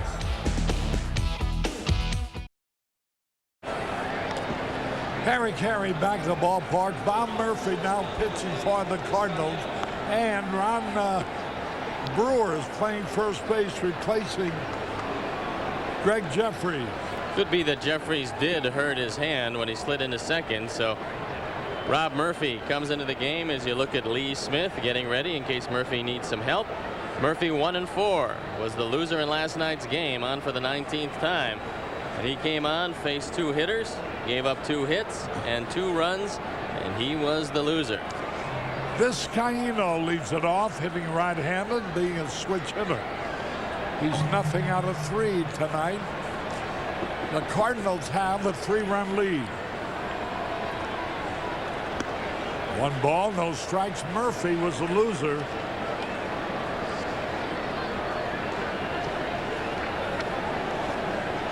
In the game last night. That evens the count. A ball and a strike. Joe Torre apparently not minding putting Lee Smith with a chance to come in this game in the 8th inning because he is their big save man, and he hasn't been in the game in a while. Swung and he fouled it back. 1 ball, 2 strikes. The Cardinals trying to salvage the last game of the series after the Cubs have won the first 2. The Cubs also trying to make the Cardinals the first team that would have won 3 in a row from all year long. Here's a pitch low, 2-2. The Cubs need some base runners.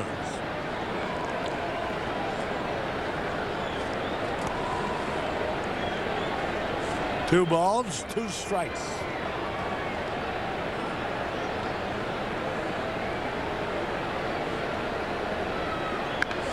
Pops it up. Easy out.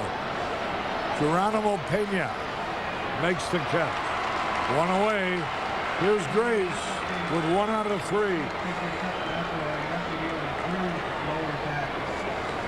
McElroy has a bruised lower back from day to day.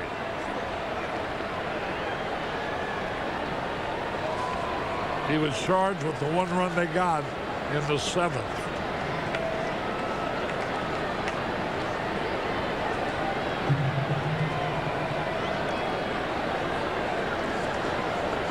Grace, high pop fly. That'll be easy. And Gilkey makes the catch. And you notice this time with 2 hands. Two gone. Here's Sandberg. I don't think anybody was more embarrassed than Bernard Gilkey, and it led to what could have been a big inning for the Cubs in the 7th. Unfortunately, they were only able to get 2. Bob Tewksbury, who did not have a 3-ball count on any Cub hitter through 7 innings, threw 92 pitches, 63 of them strikes. There's the pitch high. I think Guzman threw that many to 1 inning. Well, he had 60-some through the first 3. This was not a good day for Jose, but the team did battle back. You have to give the Cubs that. I tell you, you got to be amazed at Tewksbury's control. Just think, it pitched over 200 innings a year ago, made it walked a total of only 20 men. And 4 of the 20 were Cub players. This year's walked only 2. And neither of those 2 were Cub players. Yeah. 2 balls and the strike. 2 men out.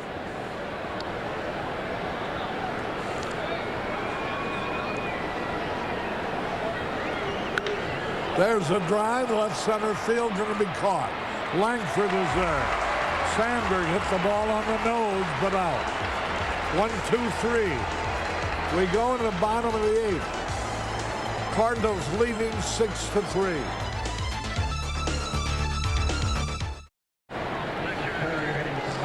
Harry Carey back at Bush Memorial Stadium. Gerald Perry is going to bat for Murphy, Bob Murphy, which means Lee Smith will be brought in to get the save. Jim Lefevre now coming out. And I think he's going to make a change. He's going to bring in Paul Ossenmacher, and Heathcliff Slocum is not going to face Gerald Perry. And there might be a flip-flop of the batting order. We're not exactly sure what Jim Lefevre has in mind here. Lee Smith will be shooting for his 12th save of the year. Vizcaíno is coming in, and Sanchez will play shortstop. And so will be a double switch. We'll tell you more about it following this message.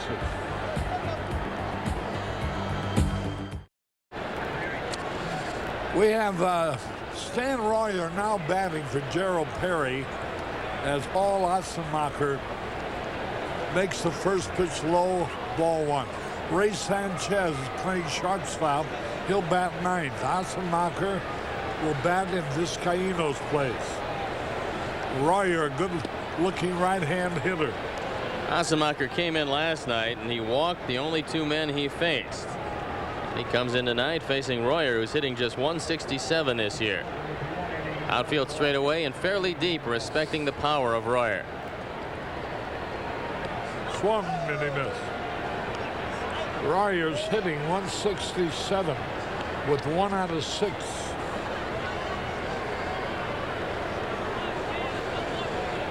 He's 1 out of 3 as a pinch hitter.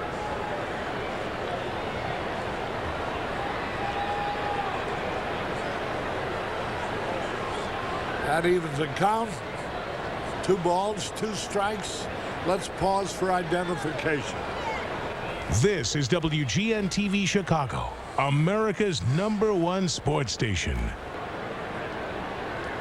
Remember, the news follows the ball game.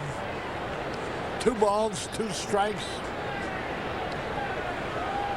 The 9 o'clock news will be a little later tonight. But as soon as the ball game's over, you'll see it. Struck him out. Royer called out on strike. 1 out. And here's Gilkey 0 for 4.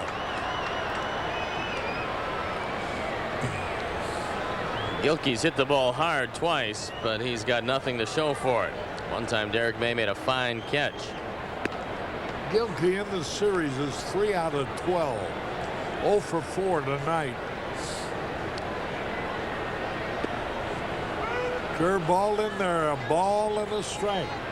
The Cubs will have one final chance in the 9th. Derek May leading off against Lee Smith. Will be coming in trying for his 12th save of the year.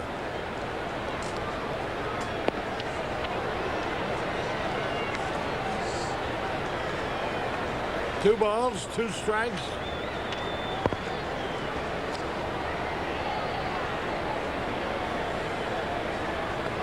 A little bit low. Smith has had a few blown saves. 3 balls, 2 strikes.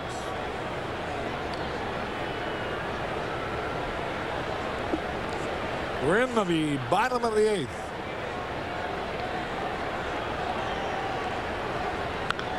Bouncing ball, fair down the third base line.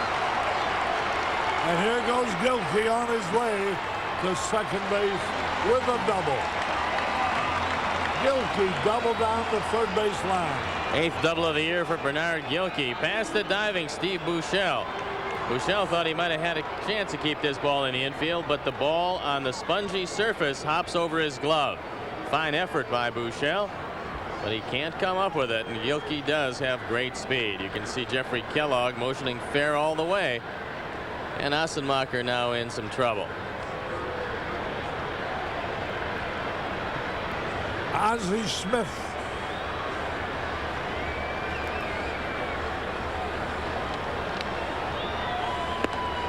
Ozzie started the big 4-run third inning with a triple with 1 out. And before the inning was over, they had scored 4 runs.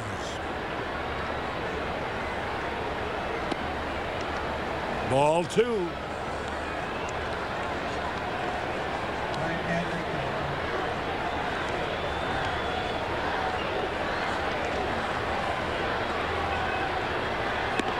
Ball 3 outside.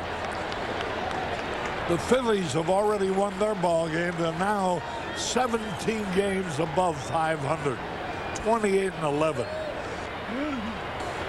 Now they intentionally walk Ozzie and bring up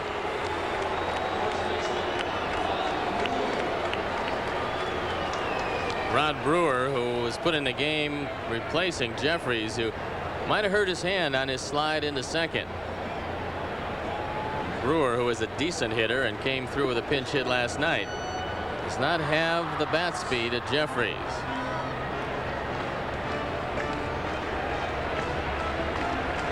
Brewer hitting .250 with 10 out of 40. He's 2 out of 10 as a pinch hitter. Comes up with runners at first and second.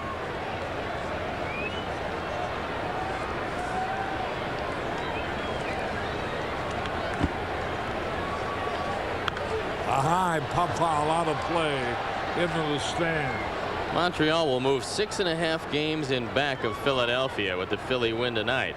If the Cubs could win this game, they could be tied with Montreal for second place. If not, they'll fall 7.5 games in back of Philadelphia.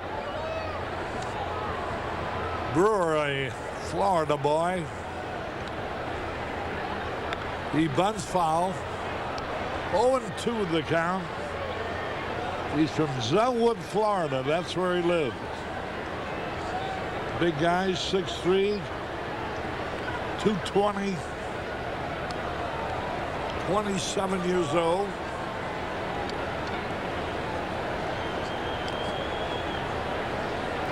Cardinals lead 6-3.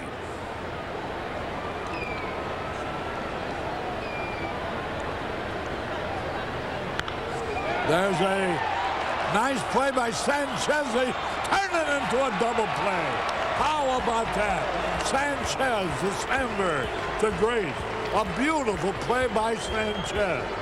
No runs in the bottom of the 8th. We go into the 9th now. The Cardinals are leading 6-3.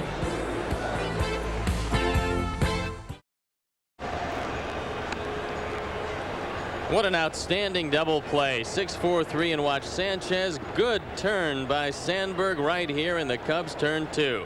And CarX helps put the brakes on cancer with a $100 contribution to Cubs Care.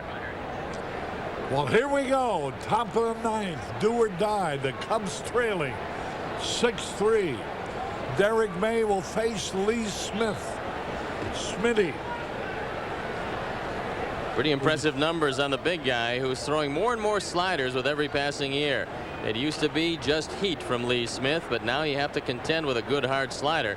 That's a lot more effective to the right-hand hitters than it is to the left-hand hitters. His first pitch is a slider for a strike call.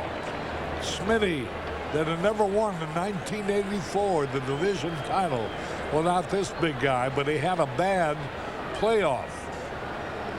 Not really a bad playoff. Had trouble pitching to one man. Steve Garvey.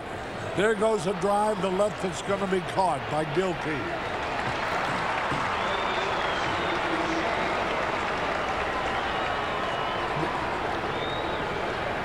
The producer director of Cubs baseball is Arnie Harris. The coordinating producer is Bill Borson. And our associate producer, Joe Carneo. One out. Here's Buechele, who hit a two-run homer in the seventh.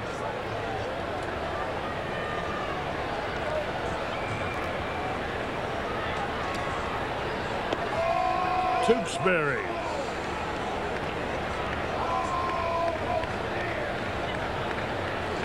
The pitcher of record. And Lee Smith going for number 12, save. 0-2 the count, one out, nobody on. For a big, hard-throwing pitcher, Lee Smith has always had surprising control. More times than not, he's around the plate. A lot of people felt he could have been even more intimidating if he let one go up and in every now and then, but more times than not, he just doesn't need it. Strike three call. And so the Cardinals are one man away from winning it. You know, Lee Smith will be 36 years old next December. And he's only saved 188 games since the Cubs let him go at the end of the '87 season. Do you remember who they got for him? Oh, yes. Al Nipper and Calvin Schiraldi in one of the real bad Cub trades of all time. Sammy Sosa, 1 out of 3, 2 out, nobody on. Remember, the news follows. Oh, I tell you, I don't care how old he is, he can still bring it. He's still got his fastball, he's got a better slider, and changes speeds a little bit now, too.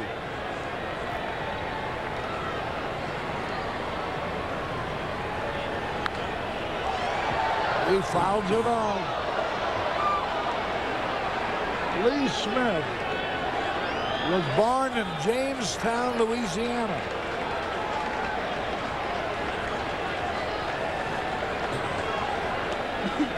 Now makes his home in Castor, Louisiana. 0-2. A little bit outside to Sammy Sosa singled the left in the second, struck out and was robbed of the hit on a great catch of a line drive by Todd Zeile.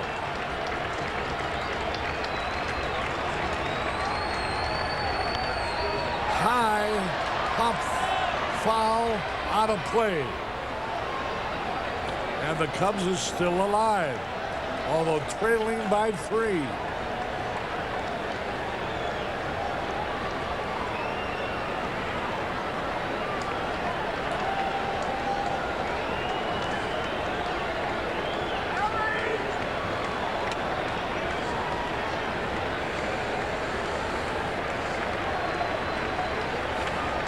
One ball, 2 strikes.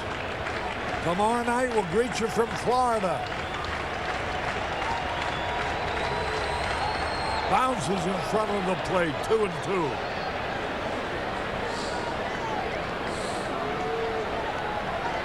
Eric Pappas, one of 2 former Cub catchers who've worked this series.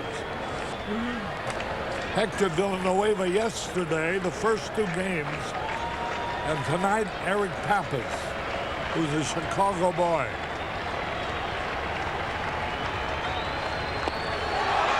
And the Cardinals have beaten the Cubs in the finale by the score of 6-3.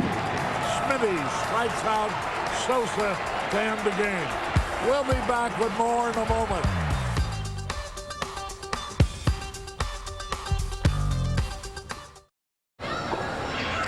The Buick game summary for the victorious Cardinals: 6 runs, 11 hits, 1 error. For the Cubs, 3 runs, 6 hits, no errors. Bob Tewksbury, the winner, 4-3. Jose Guzman, the loser, 4-4. Lee Smith picked up his 12th save of the year. The Budweiser play of the night. This is a play that made the difference in the ball game. The bases were loaded. 2 out, 3-2 on Geronimo Pena. He doubled into the right field corner. Langford, Whitten, and Zeal all scored, and that's the margin by which the Cardinals won this ball game, 6-3, the Budweiser play of the night. Our next telecast on Channel 9 will be between the Chicago Cubs and the Florida Marlins tomorrow night. Our telecast will begin at 6:30 Chicago time. Stay tuned now for the news. Harry Carey from St. Louis. The Cubs lost to the Cardinals 6-3. So long, everybody.